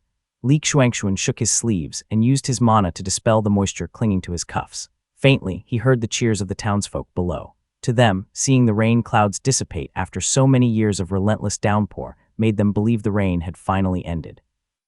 However, he smiled bitterly and said, "I am afraid this is not good news at all." He scooped up a handful of soil from the mountain. The earth felt warm to the touch. He murmured to himself, "If this persists for more than 3 days, it will not just stop the crops from growing. Even the forest trees will wither and dry up completely." Liu Changdi glanced at the elderly man and said softly, "It is an unavoidable situation. A confrontation between two sects, this is a once-in-a-century occurrence."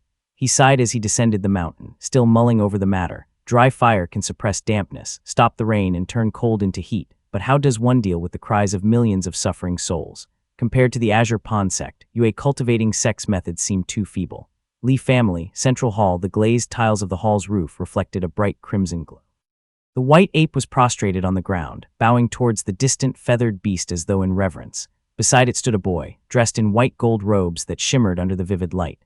The boy stared intently at the retreating feathered beast as though deeply moved. At his feet, a few thin cicadas that had flown down wriggled and crawled. Some flipped onto their backs, struggling and spinning in the water, while others climbed up the boy's pant.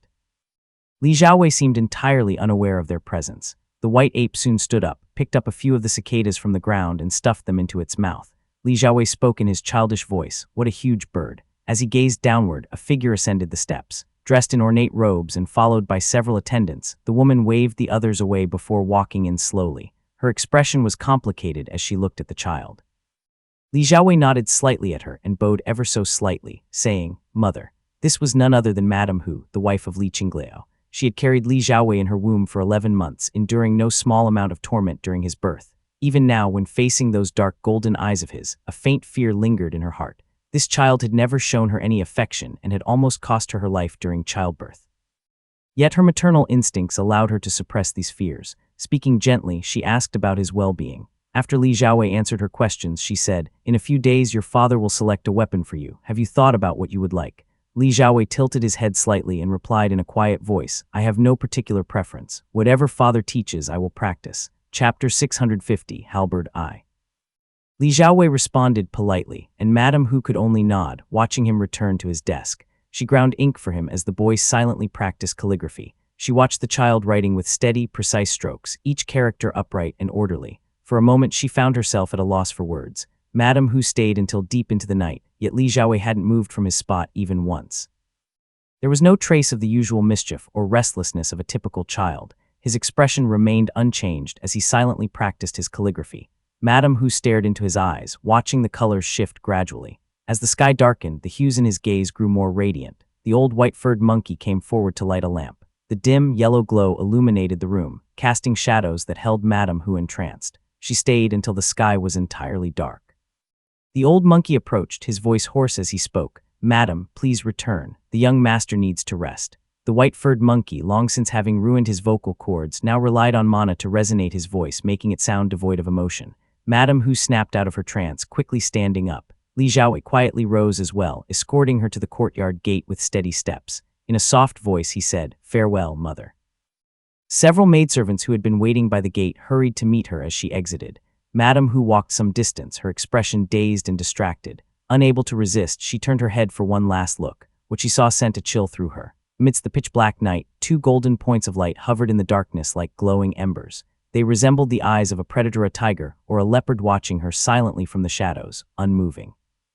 Madame Hu stumbled slightly, hastily turning back around. The attendants nearby glanced at her in confusion. She took a few deep breaths, steadying her nerves, though her thoughts remained clouded. In a whisper, she murmured, "Could this really be my child, born divine?" Or, as Madame Hu departed, Li Xiaowei stood motionless at the gate, watching her retreat until she and her entourage disappeared from view.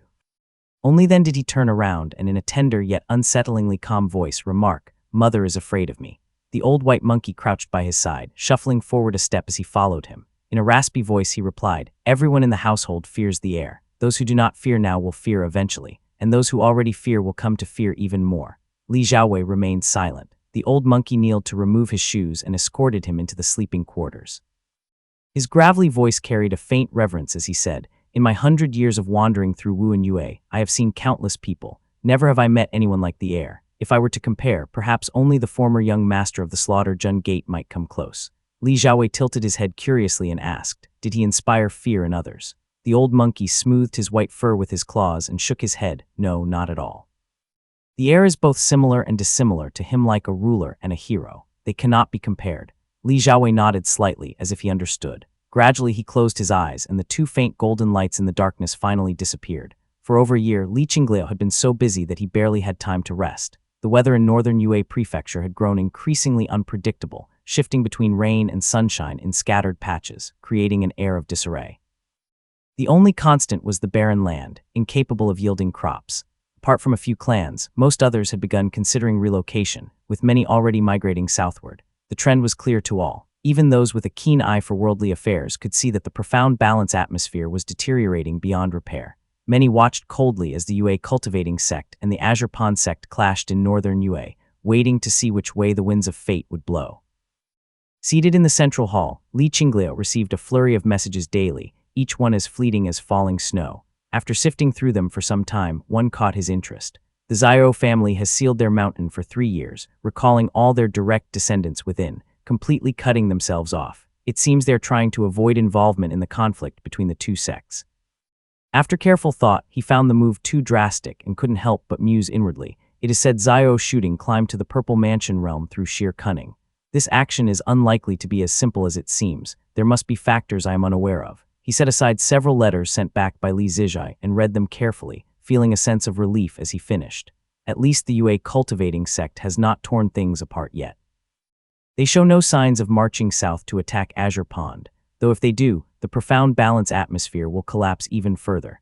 Li Qinglio couldn't blame the Yue cultivating sect entirely. The profound balance atmosphere was one of the most fragile forms of spiritual energy in existence. That it had persisted this long without interference was a testament to the Yue cultivating sect's dominance and reputation.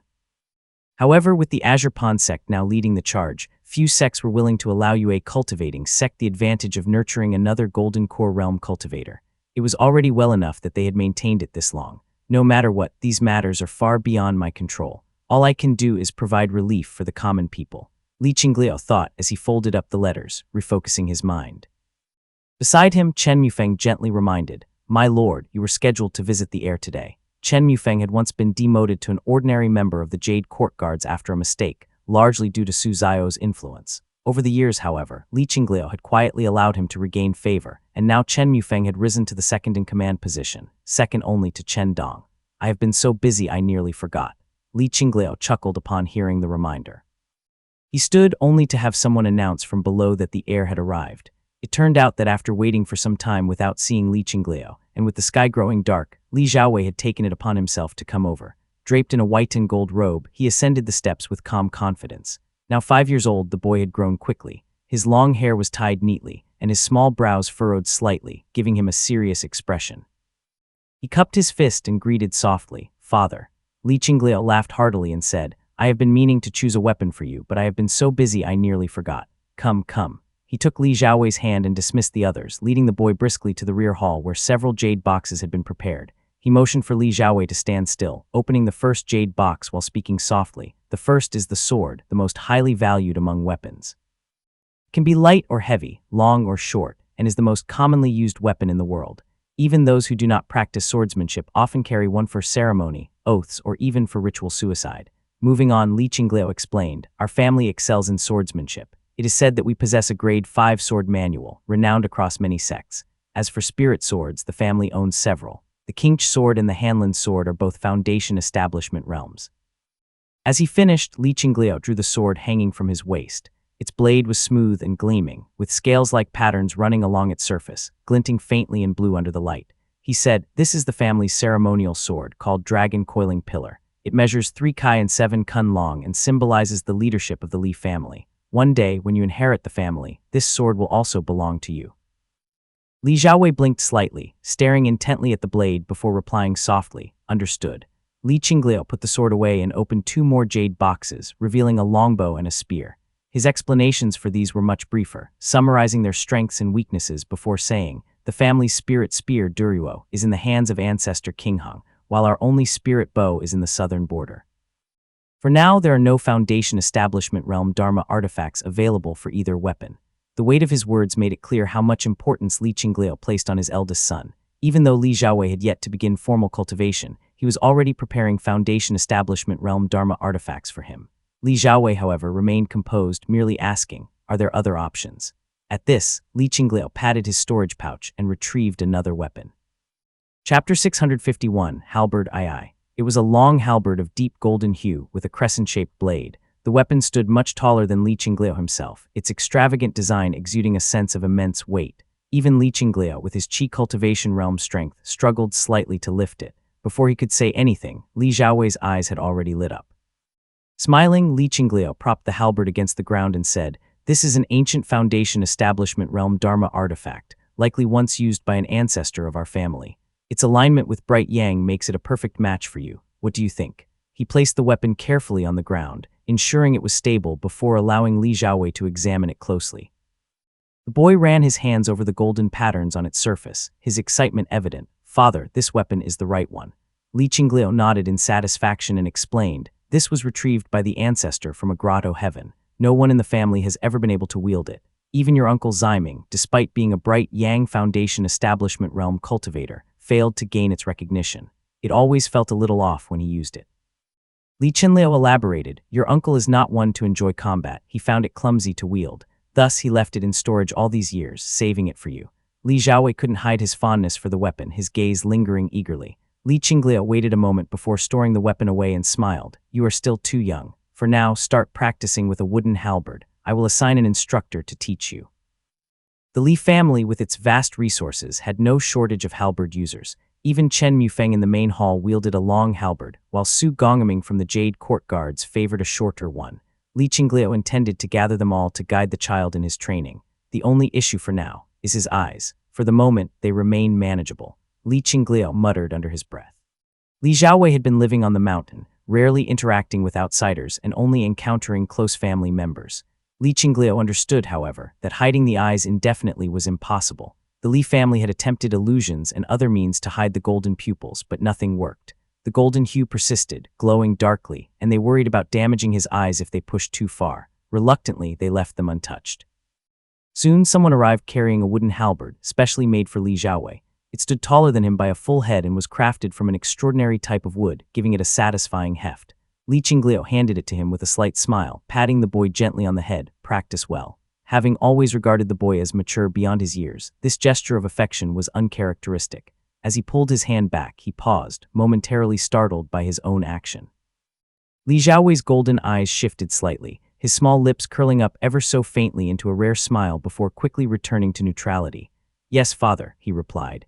Eastern Sea, Golden Sack Island. Sidu Mo, clad in golden armor, stood silently at the island's edge, his expression far from pleasant. Since Mutuo's fall, he hadn't left the island in years, remaining stationed there. Even when news of Li Xuanfeng's actions in the southern border reached him, he stayed put, quietly maintaining his vigil. Although visitors and guest cultivators came and went, and even members of the Sidu family occasionally arrived, no harm had come to them under his watch. Yet Sidu Mo still refrained from stepping outside the formation. Having witnessed Li Xuanfeng's prowess firsthand, he remained vigilant, ever expecting the man to catch him off guard. Unbeknownst to Sidu Mo, Li Xuanfeng had entered a grotto heaven, and by lingering on the island, Sidu Mo had missed a chance to return to the sect. Now, knowing Li Xuanfeng had left the southern border, he couldn't shake the paranoia that the famed golden bow lay hidden, waiting to strike near the island's formation. Still, it does not matter. The spiritual qi on this island is abundant enough. I can cultivate here without dealing with the sect's fools. It is not so bad, he thought. Sidu Mo carried deep grudges and a naturally cautious temperament. His decision to remain in seclusion was, therefore, hardly surprising. Fortunately, Kong Tingyan of Profound Peak Gate had been recalled to the sect to focus on her breakthrough, leaving him to contend with far less competent replacements from Profound Peak Gate. However, these concerns weren't what truly weighed on Sidu Mo's mind. Standing at the edge of the island for only a moment, he heard a loud laugh ring out. A figure cloaked in gold and crimson landed nearby, a booming voice following, 16th brother. "So you have finally come out of seclusion. What good timing." Though he harbored immense disdain and hatred for the figure behind the voice, Sidu Mo's face instantly lit up with a polite smile, his tone light and pleasant. "So it is 7th brother. Forgive me, I have been immersed in secluded cultivation and did not know you had arrived on the island. How remiss of me." The man beside him bore strikingly handsome features, with a high-bridged nose and flowing black and red robes. His face bore a slight resemblance to Sidu Mo's, but his body was cloaked in rising flames entwined with wisps of black and red qi. The flames extended down to his boots, manifesting as various avian shapes. This was none other than Sidu Chen, whom Li Xuanfeng had encountered in the grotto heaven. After emerging from the grotto heaven, Sidu Chen had traveled to Golden Sack Island, both to recover and cultivate. Drawing strength from the Flameshadow Crow Qi, his movement seemed ethereal as he floated lightly to stand beside Sidu Mo. Sidu Mo inclined his head slightly, smiling. How did 7th brother fare in the grotto heaven? Sidu Chen's expression soured instantly, his tone sharp and gloomy. Unfortunately, Miao Yi and the others interfered. I gained nothing of that. Following along with his brother's complaints, Sidu Mo cursed a few words to appease him. Sidu Chen's expression finally shifted from gloom to a smile, and he remarked, You have truly been diligent, guarding this place for our main branch all these years. It must have been hard on you." Sidumo repeatedly expressed that he dared not claim credit, his face adorned with a respectful and humble smile. But inwardly his heart was cold and venomous as he thought, "Too bad you did not die in the grotto heaven. Your main branch caused my mother's death and now expects me to serve as your dog. How delusional." The more he thought about it, the more his external smile became exceedingly sincere. He said warmly, "Since you are here, seventh brother, why not stay a little while? This is Scarlet Pristine Sea, and its scenery is entirely distinct from the rest of the Eastern Sea. To the north you have the High Heavens Island, and to the south the Quinee Strait, each with unique views and treasures. You absolutely should not miss them." Sidu Chen hadn't planned to linger and was preparing to return to the sect for cultivation. However, hearing this, his interest piqued. Seeing this, Sidumo seized the opportunity, lavishly praising the richness of spirit treasures in the area before adding, "I will give seventh brother the best cave dwelling here. The concentration of spiritual chi rivals that of the sect itself, and beyond that you can venture out to seek further opportunities. Why not make the most of it?" Sidu Chen, who wasn't interested in ordinary cultivation sites, had been waiting for precisely this kind of invitation. He laughed heartily, clearly tempted, and replied, "Then I will take you up on your offer, 16th brother. Think nothing of it." Sidumo responded with hearty laughter, his expression glowing with warmth. Internally, he was laughing just as wildly, full of schemes. Out loud, he added enthusiastically, "It is just that I am a bit lazy and was about to prepare for another secluded cultivation. If I may trouble you, seventh brother, could I ask you to oversee patrols of the surrounding sea regions? Leave it to me." Sidu Chen, unaware of his brother's deep cunning, agreed readily and even with enthusiasm. Soon after, Sidumo retreated, watching with satisfaction as his brother left the protective formation with a delighted expression. Slowly, Sidumo turned and entered his cave dwelling at a measured pace. The corners of his lips curled upward into a high smirk as he murmured to himself, "It would be best if you scouted out where Li Xunfeng is hiding and got yourself shot to death by him. Or better yet, both of you could inflict mutual damage. That way I can return to the sect at my leisure." Chapter 652, Retribution I. My little brother is still family after all, much more obedient than those few back in the sect. Riding the wind, Sidu Chen looked out at the sea where red and green hues intertwined, his heart entirely untroubled. Having grown up with Sidu Mo, who was always cautious and dutiful, he had no reason to doubt him. Flying into the air, he headed south, aiming for the renowned Quinee Strait. The Quinee Strait was a stretch of narrow islands of various sizes forming an elongated chain. Sidu Chen soared through the air, carried by a fiery black wind, and adjusted his course to take in the sights of the strait from north to south. As the first large island came into view, a sudden sense of foreboding gripped him. His breathing quickened, and his heart pounded uneasily. "Rise." Quickly, he drew a crimson crystalline shield from his storage pouch. Before he had time to fully assess the situation, pain shot through his chest and abdomen. His mana surged as he formed hand seals, causing dense red and black smoke to envelop his body. Bang! With a muffled groan, Sidu Chen quickly raised the crimson crystal shield in front of him. A resounding clang echoed as the shield was struck, forcefully deflecting it over 10 zhang away. He grimaced in pain, withdrawing his hands. A bead of blood slowly welled up between his index and middle fingers, glistening crimson and striking to the eye. Glancing down at his chest, he noticed a faint stain of scarlet slowly seeping through. The protective armor he wore shimmered faintly, dispersing the golden chi it had just absorbed. What was that? Sidu Chen, as a descendant of the Golden Tang Gate, was an experienced and skilled combatant. Despite being caught off guard, he caught a glimpse of a golden streak and immediately became cautious.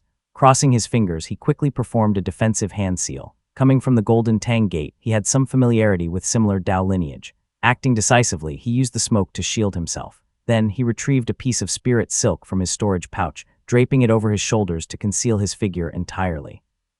After taking these precautions, he began to regulate his breathing, but his heartbeat grew erratic again. His chest tightened with dread as he exclaimed, "How can they still see me?" All his doubts could only be suppressed, and he once again maneuvered the crystal shield to defend himself. His mind felt hollow, his brows furrowed tightly as he formed another seal with his hands. Thunk. This time, although prepared, he felt the impact was even greater than before.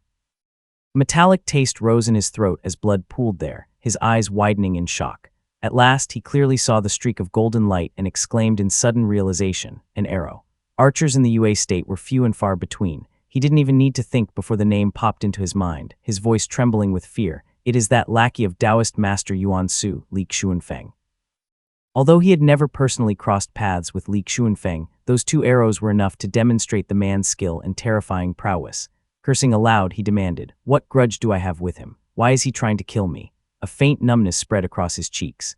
Realizing his opponent was charging up another shot, he desperately fled north, all the while surreptitiously pulling a jade pendant from his sleeve and crushing it.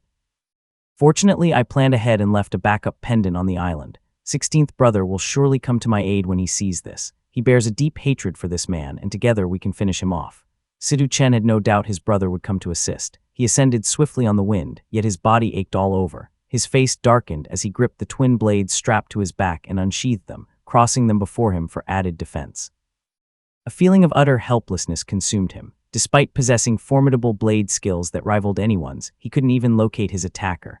All his abilities in combat and spells were rendered useless, leaving him on the defensive. As he fled, 5 streaks of golden light shot toward him from afar, each tailing the other. A cold sweat broke out on his forehead. Known for his lack of defensive skills, a hint of panic crept into his heart.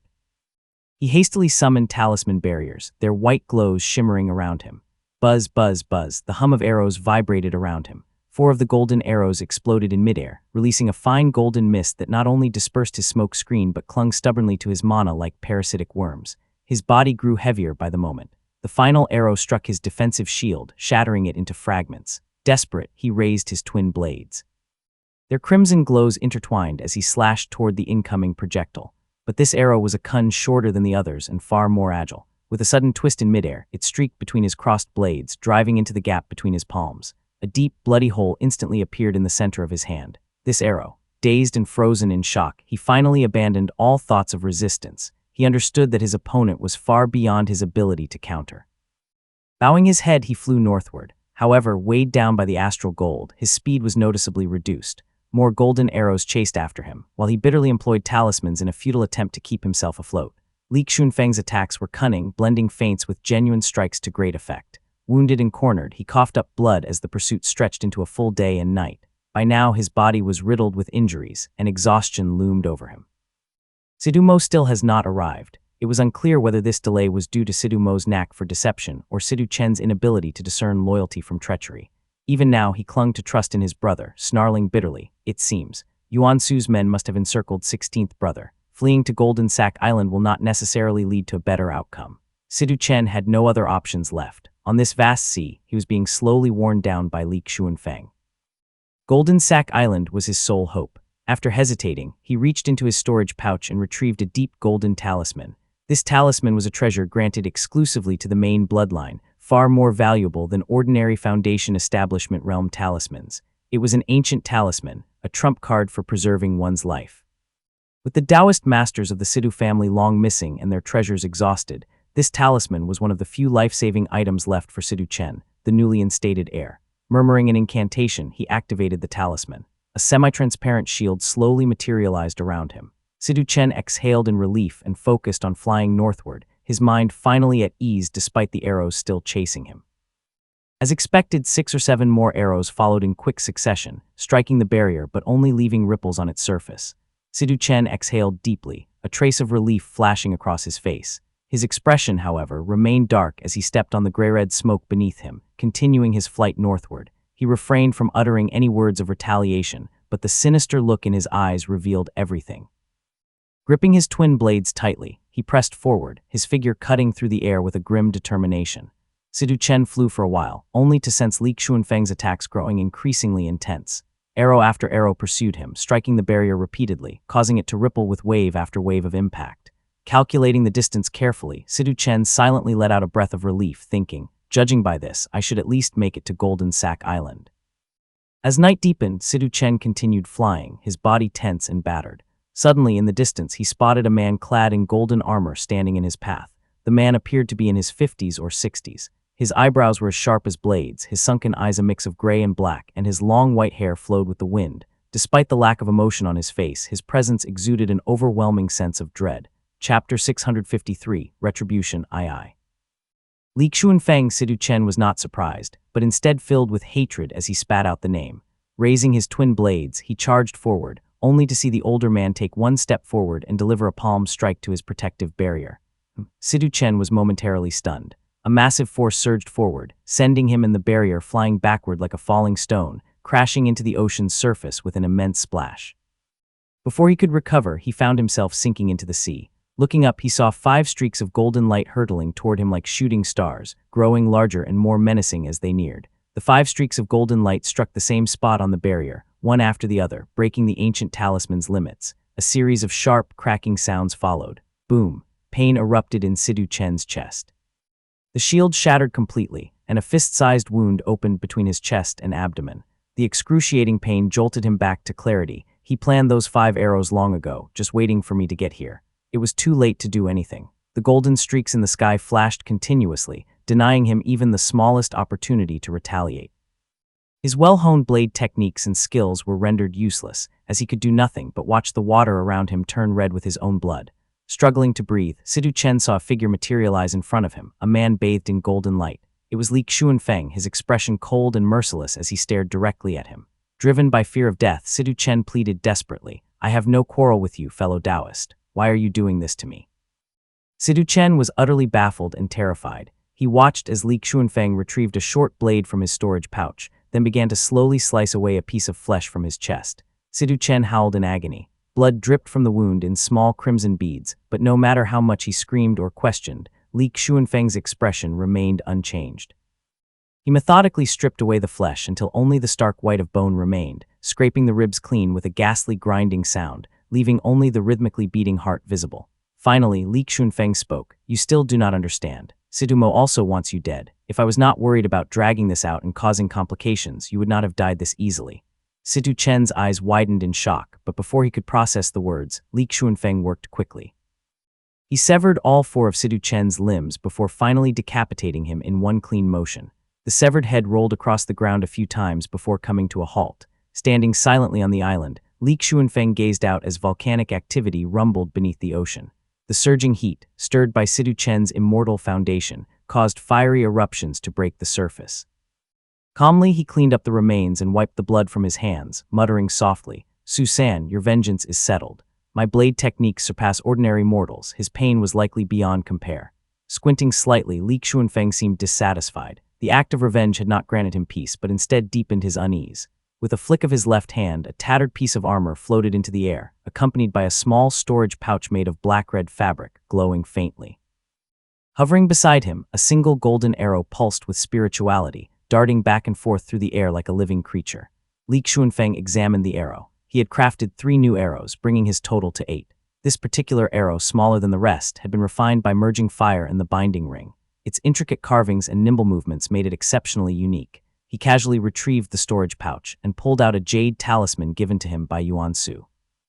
Attaching the pouch to the talisman to obscure its origin, he sighed lightly, before stepping onto the wind and flying toward the northern horizon. Mount Qingdu. The scorching sun hung high in the sky. Today's duel between the 2 sects seemed to favor Yue cultivating sect, with its radiant sunlight bathing the mountain in golden hues. Li Yuexiang raised her head, silently staring at the glaring sun above, her face pale and her lips pressed tightly together. Her mother had been in seclusion for some time now, and the jade pendant Li Yuexiang had been carrying with her had grown dimmer by the day. She noticed this, but found herself powerless to change anything. The success or failure of Foundation Establishment Realm breakthrough often hinged on a single moment of distraction. Rarely did someone's life force wane gradually like this. The Li family's foundation was now steadily growing stronger, and Li Yuexiang knew exactly why this was happening. Mother cultivates the clear dusk rain, which belongs to the pristine water system. The celestial phenomenon during her breakthrough originally aligned with her Dao foundation, but the dry fire unleashed by Yue cultivating sect directly disrupted it, throwing her spiritual energy into chaos. Li Yuexiang sighed. If the scorching sun had been sustained, it might not have been as dire. But the sect's back-and-forth power struggle alternated between rain and sun, even affecting Li Zijun atop Mount Yuding. The brightness of the jade pendant fluctuated, and Xiao Giluan's condition worsened day by day, her life force steadily dwindling. Li Yuexiang could only watch as the jade pendant in her hands grew dimmer each day. Kneeling before the entrance to the cave dwelling, she felt utterly helpless. When Yue cultivating sect gained the upper hand today, and the sun blazed uninterrupted for 14 hours, the jade pendant finally shattered into powder. Her pale, jade-like hands cradled the fragments of the pendant, her expression distant and dazed. She kneeled silently on the smooth stone ground, gazing up at the fading sun in the sky, as streaks of green wind and rain began to drift down. Mother. Li Yuexiang didn't even know what expression to wear, nor how to process her mother's death. She silently stood up and approached the stone door before her. After fumbling lightly across its surface, she gently pushed it open. Creak, creak. Wisps of pale green mist seeped out through the crack in the door, extinguishing the last bit of hope in Li Yuexiang's heart. The sight confirmed her worst fears. This was no sudden event. Her mother's body had clearly been dissolving for some time. Mother, Li Yuexiang quietly stepped inside the cave dwelling. At its center lay a jade bed, now empty save for a few pieces of emerald green spirit stone resembling ice, from which faint wisps of pale green mist rose. She struggled to form a seal to contain the stones, leaving the jade bed holding nothing but a single empty black robe. She vaguely remembered that her mother disliked black, but her father had liked it. Li Yuexiang felt surprisingly calm. She collected the storage pouch on the table, finding little else. Xiao Gilwen had failed in her breakthrough, so there were hardly any spirit treasures left behind. After scanning the eerily clean cave dwelling, she finally spotted a wooden talisman about 2 fingers wide lying on the ground. It was strung with a red cord and adorned with jade beads as though it had fallen from her mother's person. Li Yuexiang bent down to pick it up. It was indeed an ordinary wooden talisman, a palm's length long and 2 fingers wide. On the side facing her, 4 words had been carved in sharp, decisive strokes, brimming with vitality. Fortunate to meet you. She gently flipped it over. On the reverse side, the handwriting was delicate, flowing, and feminine, clearly Xiao Gilwen's. It carried a tender grace and read, "I have been waiting." Beyond this, the talisman appeared to be an ordinary piece of wood. It seemed more like a memento exchanged during an intimate moment between husband and wife, something Xiao Gilwen had cherished and kept with her always. Li Yuexiang pressed it against her chest and carefully stowed it away. She retrieved a jade box to store the emerald green spirit stones and walked out of the cave dwelling alone. Outside, the sun was still blinding, its searing heat making the trees release faint wisps of smoke. Chapter 654, Radiant Essence Scripture, I.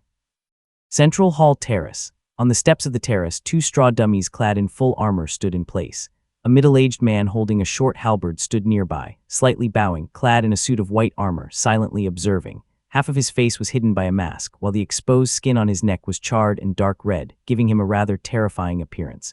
Though the man's appearance was fierce, his tone and expression were humble. He stood quietly behind a young boy, watching him thrust and retract his halberd. The clanging of the halberd against the armor echoed as the boy practiced, and after observing for half an hour, the man finally spoke softly. "Your Highness, the heir, learns exceptionally fast. In just 2 years, you already show remarkable skill." The wooden halberd in Li Xiaowei's hands had already been replaced with an iron halberd, though slightly shorter than a normal halberd to match his height, crafted from lightweight spirit iron. He moved it with both hands, striking, hooking, splitting, and stabbing with practiced precision, the strikes landing neatly in the joints of the armor, creating a clanging chorus of noise. After finishing his set, Li Xiaowei planted the halberd on the ground, wiped away his sweat, and said, "Commander Su, this is nothing more than playful practice. You flatter me." The masked man was none other than Su Gongming. Years ago, he had been disfigured during a devil cultivator attack. Over the years, he had worked diligently, advancing to the mid-stage of Qi cultivation realm. Due to his average talent, he found progress increasingly difficult. Following the instructions left by his late elders, Su Gongming remained meticulous and conscientious. Though he occasionally made minor mistakes, his growing age brought steadier judgment, helping him build a solid reputation for the Su family across various towns. Su Gongming shook his head and responded, "The halberd is a weapon of dominance. I have trained with both long and short halberds for years and have barely scratched the surface of its intricacies." For the young heir to have reached this level at such a tender age is truly impressive. "Yes, senior," Su Gongming replied promptly. The white ape, being old and possessing a high cultivation level, held considerable authority within the Li family. Su Gongming quickly took his leave. Li Xiaowei waited on the steps for a while, sipping 2 mouthfuls of tea. Soon, a young man entered the hall. Li Qingleo's attire was exceptionally formal today, draped in a gray wolf fur mantle. The silver-white fur shimmered faintly, accentuating his imposing build with a touch of regal might. Though the occasion was a spirit measurement, Li Qingleo had already privately assessed his son. Now over 7 years old, Li Xiaowei had developed spiritual orifice, putting his father's worries to rest. Still, not knowing the exact quality of his talent, he decided to bring him to the mountain for a formal assessment. Picking up Li Xiaowei, Li Qingleo said lit. He carried him as they stepped onto the wind, his mana glowing brightly as they soared over the lake and landed on Mount Qingdu. Li Xiaowei found the sensation of riding the wind fascinating. As he steadied himself, he noticed 2 figures already standing on the mountaintop. At the forefront stood a middle-aged woman holding a long spear, her hair tied up. Dressed in translucent jade armor, she exuded an air of authority. Beside her was the elder Li Xuanxuan, whom Li Xiaowei recognized. Li Qingleo cupped his fist in salute and said, "Aunt, you have returned." Li Qinghong raised an eyebrow slightly and replied in a gentle voice, "I had matters to attend to and returned home a few days ago." It is just as well as I can oversee Zhao Wei's spirit measurement and guide him into the ancestral hall. Li Qinglio nodded slightly. Beside him, Li Xuanxuan's elderly face bore a mix of solemnity and anticipation. He said softly, "What comes next? Leave it to us. You may wait here on the mountain." Li Qinglio asked no further questions, nodding before stepping aside. Li Qinghong approached and gently asked Li Xiaowei a few questions. After gazing into his eyes for a few moments, she picked him up, and together they entered the grand hall atop the mountain. Li Qinghong paused briefly at the entrance and asked, "Where is Ximing?" Li Xuanxuan waved a hand and replied, "He is in seclusion, adjusting his state to prepare for a breakthrough to mid-stage foundation establishment realm. That child cultivates at an astonishing pace. It has only been a few years, and though he has benefited from the spirit liquids and pills that Xuanfeng brought back, his progress is still remarkable." Li Qinghong's return this time was indeed motivated by a desire to witness Li Xiaowei receiving the talisman, but she also brought back various pieces of news. She said softly, "The Eastern Sea is becoming increasingly chaotic. I heard that the young master of the Golden Tang Gate mysteriously died at sea. The Golden Tang Gate sent people to investigate multiple times, even requesting assistance from northern Buddhist cultivators, yet they could not trace any signs." Li Xuanxuan frowned. Given the Li family's long-standing rivalry with the Golden Tang Gate, he naturally felt no sympathy for them and asked directly, "In that case, what is the Golden Tang Gate's current stance? Their Purple Mansion realm cultivators have disappeared. Do they still dare to investigate?" "Of course not," Li Qinghong replied softly. "When I passed through Green Pine Island, I carefully inquired with Zhir. The Golden Tang Gate did investigate this far and concluded that a Purple Mansion realm cultivator might have been involved.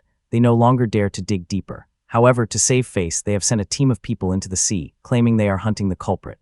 In reality, it is just a performative gesture. Their young master's death has humiliated them, so they need to make a show of action, even if they achieve nothing." Li Qinghong concluded, "It is just a deception for their own disciples and rogue cultivators." Li Xuanxuan sighed. Back in the day, they were so arrogant, but now, after a few short decades of interference from two immortal sects, they have withered away. Their young master was a disgrace, and even their Purple Mansion realm cultivators vanish without a trace. At this rate, the Golden Tang Gate will soon become nothing more than the minor clan. The two chatted casually as Li Xuanxuan placed his hand on the child's crown, channeling his spiritual sense and mana to seal his sixth senses. After some careful effort, Li Xuanxuan removed his hand, only to find that the child's dark golden eyes remained as lively and focused as before, staring directly back at him. Stunned, he turned to Li Qinghong. Li Qinghong shook her head and said, "He needs to be aware of this. If it cannot be concealed, so be it." Li Xuanxuan pondered briefly, then nodded. From his sleeve, he retrieved a scroll and handed it to the boy, speaking softly, "Memorize this thoroughly." Li Xiaowei nodded quietly. He took the scroll, carefully examined it from beginning to end twice, then handed it back to Li Xuanxuan and said, "I have memorized it." "Good." Li Xuanxuan couldn't help but praise him. Considering the text was several thousand characters long and the boy had yet to cultivate, memorizing it so swiftly was no small feat. After testing his recitation a couple of times and confirming he had committed it to memory, Li Xuanxuan continued forward. The three entered the inner sanctum of the ancestral hall. Li Xuanxuan tapped the barren stone wall a few times and a stone door gradually emerged. Screech. With a grinding sound, the door opened, revealing an interior chamber. Li Xiaowei's eyes widened as he followed the elders inside. The stone chamber was quiet and smooth, faint white luminescence from pearls illuminating the edges of the stone platform. His dark golden eyes swept across the room, settling on a green-white spirit sword suspended in midair at the head of the chamber. He thought to himself, this must be the Qingch sword and the accompanying sword manual. He was about to take his place when Li Xuanxuan's voice interrupted. Wire Neil. Chapter 655, Radiant Essence Scripture II. Perplexed but obedient, Li Xiaowei lowered his head. As he kneeled, the voices of Li Xuanxuan and Li Qinghong echoed in unison, one hoarse and weathered, the other resonant and firm, reverberating throughout the chamber. The Li family of Qingdu offers respect along with fine delicacies and wine with unwavering devotion. We respectfully request the talisman for our descendant. He will dedicate his life to pursuing the Tao, and his destiny rests in your hands. When the time comes, he will remain true to their oath. With this talisman burned, we express our gratitude to Supreme Yin. Their voices reverberated in the chamber, causing a slight tremor in the air. Li Xiaowei widened his eyes in shock at the power of the words. Before he could grasp their full meaning, he looked up and saw a brilliant white light emanating from the stone platform. The light grew increasingly intense, as if something were struggling to emerge from the void within. Its radiance was dazzling and interspersed with faint traces of an abyssal darkness. He stared blankly for a moment, as a faint scent of osmanthus wafted to his nose. Li Xuanxuan and Li Qinghang exchanged glances, just beginning to show hints of joy, when a muffled groan escaped from Li Xiaowei beside them. "Ah!" He abruptly covered his eyes, trembling tears streaming down from the corners. His muffled groans of pain echoed in the quiet chamber. Li Qinghang's sharp instincts kicked in as she immediately realized this child's eyes are unlike ordinary people. To directly gaze upon such an immortal object, he is naturally affected. Without hesitation, she patted his back gently and spoke in a soothing tone, "Calm your mind and focus. Recall the incantation and guide the talisman seed." Li Xiaowei felt a light tremor in his sea of qi, and a white radiance emerged from within a small, radiant white orb. Quickly, he sat cross-legged and began chanting the mantra, carefully guiding the talisman seed. Li Xuanxuan exhaled a sigh of relief. He and Li Qinghang stepped out of the chamber, smiles spreading across their faces. In a low voice he said, "Although we suspected this child would accept the talisman seed, seeing it truly take hold is a great relief. Thankfully we have Xiaowei." Li Xuanxuan sighed deeply, his spirits visibly lifted. Just as Li Qinghang was about to reply, her expression shifted, a mix of surprise and delight lighting up her face as she turned toward the northern mountain range. Though not at the Foundation establishment realm, Li Xuanxuan immediately noticed her gaze and followed it. In the distance, faint traces of drifting snow and roaring northern winds became visible. He broke into a broad smile and exclaimed, "It is Yuding Peak." The summit of Yuding Peak was blanketed in pristine snow, with gusts of pine-laden wind sweeping across it. Li Qinghang stepped onto a streak of lightning and soared ahead. As she neared the mountain, she saw that the snowfall was relentless despite the otherwise cloudless skies. Snow poured steadily over the mountain, blanketing everything in sight. At the same time, the northern wind raged, shaking every pine tree on the mountain and sending waves of snow cascading down. From the peak rose a pure white streak of light, carrying with it the frigid chill of pine and snow. It was a figure clad in white robes, a sword slung across his back. Ant Li Zijian appeared even younger than he had before his seclusion. Effortlessly stepping across the snow, his spirit sword Hanlin hummed joyfully behind him, reflecting the excitement in his sharp, lifted brows. "Good lad." Li Qinghang pursed her lips into a smile without speaking, while Li Xuanxuan burst into hearty laughter as he hurried to greet him. Of all the children in the Xian Yue generation, Li Zijian had always been the closest to him. His joy at the reunion was heartfelt as he clasped the young man's hands, his grin stretching ear to ear. Li Zijian, exuding an ethereal chill that set him apart, smoothed his white robes and said, "I did not disappoint the elders' expectations. I have established my Dao Foundation, Snow on Pine. It enables me to tread upon snow, command frigid winds, amplify my sword light, enhance spell power, extend longevity, and mitigate injuries." As they walked downhill, he elaborated politely on the nature of his immortal foundation. "With this foundation, I can tread upon snow and harness cold winds, a potent advantage against Qi cultivators. It can dispel opposing wind-based spells and enhance both techniques and sword light with frost and gusts, making it an immortal foundation well-suited for combat.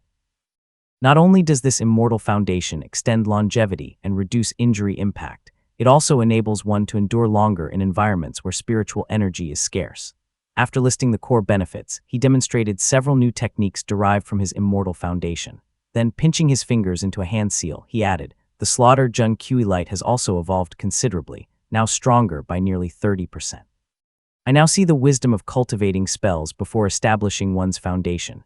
He pondered for a moment and said, "Perhaps it is due to its influence. Now, whenever I use this spell, it naturally connects to the immortal foundation within me, complementing each other and greatly enhancing its power." Li Xuanxuan listened with a smile, his expression showing his good mood. Li Zijian, however, appeared slightly puzzled and said in a low voice, "But while I was in seclusion earlier, the spiritual energy and earth veins around me fluctuated unpredictably, brightening and dimming without warning. It was truly dangerous. If not for the support of that essence-gathering pill, I might have been completely thrown off balance. Such a mess." Li Xuanxuan hesitated for a moment, unsure of what to say. Finally, he spoke softly, "You are fortunate. As for Giluan, she has already entered spiritual dissolution. Your sister buried her spirit husk alongside Yuanjiao as a couple's burial." Li Zijian's face turned pale. He seemed to have anticipated this outcome and said softly, "Second uncle sought her out before. Aunt is among the wisest of people. She must have already guessed that he would not return. Her attempt to break through in seclusion was done with the resolve to die. She was not aiming for survival." Li Xuanxuan fell silent again, his gaze drifting toward the ancestral hall on the mountain.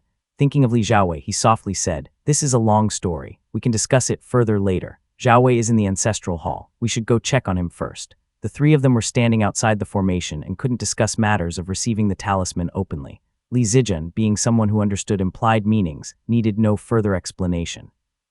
Hearing only the mention of Zhao Wei being in the ancestral hall, he already understood the situation.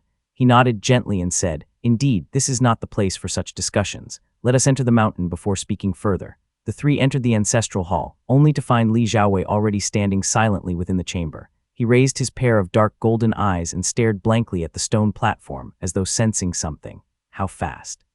Li Xuanxuan, who had witnessed many generations of talisman acceptance in his family, couldn't help but be astonished. In the past, not one of them had completed the process in less than a few hours. Some had even taken an entire day, starting in the morning and finishing at night.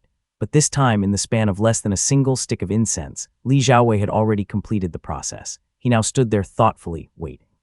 The old man sighed inwardly and hurried forward to ask, "Zhaowei, did you receive any techniques or spells?" The boy raised his head slightly, his gold-and-white robe fluttering gently in the breeze. He replied, "I received a purple mansion realm cultivation method." His words exploded like thunder in their ears, leaving the three momentarily stunned. Li Xuanxuan's face flushed, and he murmured in disbelief, "What?" Li Zhaowei nodded slightly, his dark golden eyes blinking as he calmly and clearly enunciated, "A Grade 5 Purple Mansion Realm Cultivation Technique Radiant Essence Scripture. Chapter 656, The Purple Mansion Realm Technique. A Grade 5 Purple Mansion Realm Cultivation Technique Radiant Essence Scripture." The weight of these words was immense. Even a fragment of this statement was enough to make one jump to their feet. Li Xuanxuan's eyes widened as he asked in shock, "A Purple Mansion Realm Technique?" The Li family wasn't entirely lacking in Purple Mansion Realm techniques. In fact, compared to other regions, Moongaze Lake, due to the Jiang family's fragmentation, was one of the few places with an unusually rich and complete repository of cultivation techniques. In other places, such as the Yuan family's Mushroom Forest Plain or the various prefectures of Azure Pond, it was rare to even have one full technique up to the Foundation Establishment realm. Even techniques for the 6 chakras of the embryonic breathing realm are divided into 6 separate sections, forcing cultivators to progress step by step, tightly restricted at every turn. Only in Moongaze Lake, lacking a central authority, could techniques flow more freely. Elsewhere, strict regulation was the norm, but this was a Purple Mansion Realm technique, a complete and cultivable Purple Mansion Realm technique. It wasn't a fragmented remnant, nor was it a lost art from ancient times. Even in a world where techniques were tightly controlled, and even in the chaotic free-for-all of the outer seas, Purple Mansion Realm techniques remain the most closely guarded secrets. They were the keys to elevating a family to the status of an immortal secta path to ascendancy. No wonder the revelation left the three utterly shaken. The elder's beard trembled as he hastily grabbed a bamboo slip from the table. The clatter of wooden cases hitting the ground echoed as he snatched up a brush with his other hand and urgently said, "Wire, come, write it down immediately." His tone was rushed, almost as if he feared the boy would vanish at any moment, adopting a coaxing tone as though speaking to a child. Li Zhaowei obediently took the bamboo slip and with a small hand guiding the brush began to write. As he worked, he murmured, "It is a shame. This technique only goes up to the early Purple Mansion realm and condenses the first, so-called divine ability. It really is a bright Yang Purple Mansion realm technique." Li Qinghang's expression showed a trace of envy. Her own cultivation method capped at the late Foundation Establishment realm. No matter how great her talent, she had no opportunity to even attempt breaking into the Purple Mansion realm. Her eyes lingered on the bamboo slip, and she softly remarked, "What a great opportunity. You are still thinking about him." Li Xuanxuan chuckled, though his gaze never left the young boy in front of him. There was something familiar in the child's demeanor and movements, a feeling he couldn't quite place no matter how hard he thought about it. Before long, Li Zhaowei had finished transcribing the cultivation technique. Li Xuanxuan took the completed transcription and read it carefully from beginning to end, then slowly sat down to the side. A wide smile spread across his wrinkled face.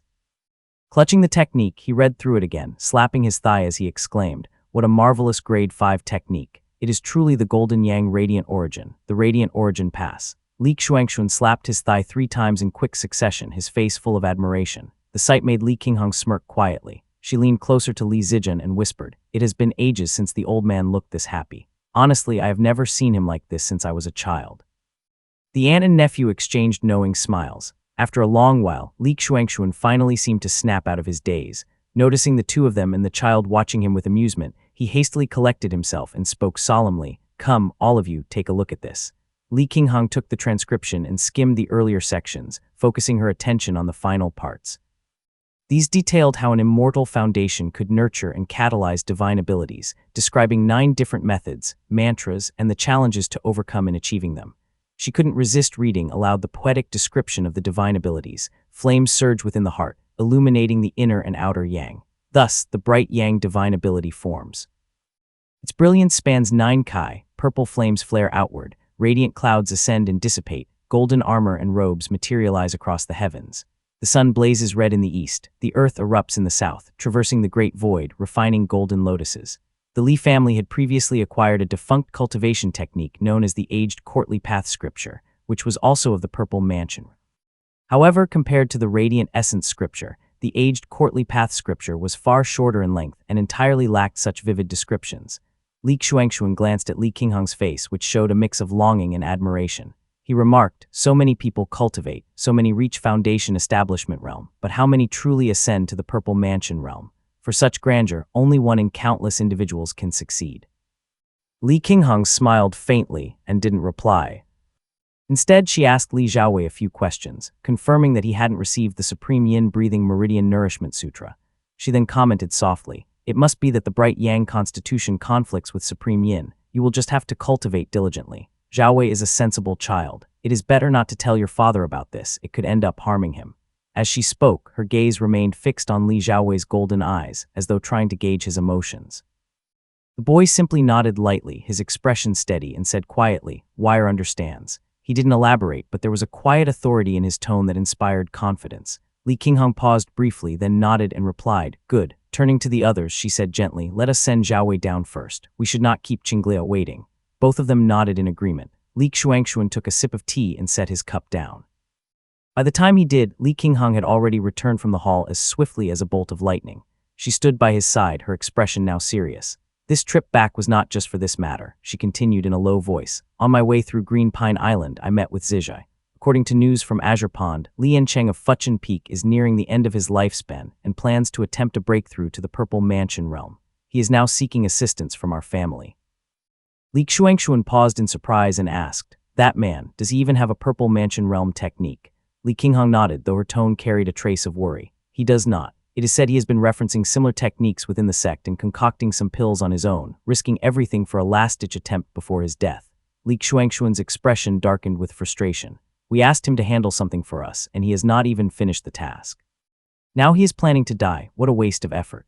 Li Qinghang nodded. She seemed to share his sentiment as she added, "Not just that. According to Zijai, Li Yancheng has not been of much help with family matters anyway, all this back and forth." From her sleeve, she produced a jade scroll densely packed with requests. He is asking for rare medicinal herbs and spirit water, promising rewards after his breakthrough. But everyone knows the likelihood of success is slim to none. It is just a one-way trip. Li Zijian accepted the jade scroll and read through it carefully. Items like Tongyuan water and Changshan spirit stone were listed, totaling dozens of valuable resources. At the end, in small handwriting, there was an additional note: "If clues to heavenly pure essence can be found, the rewards will be significant."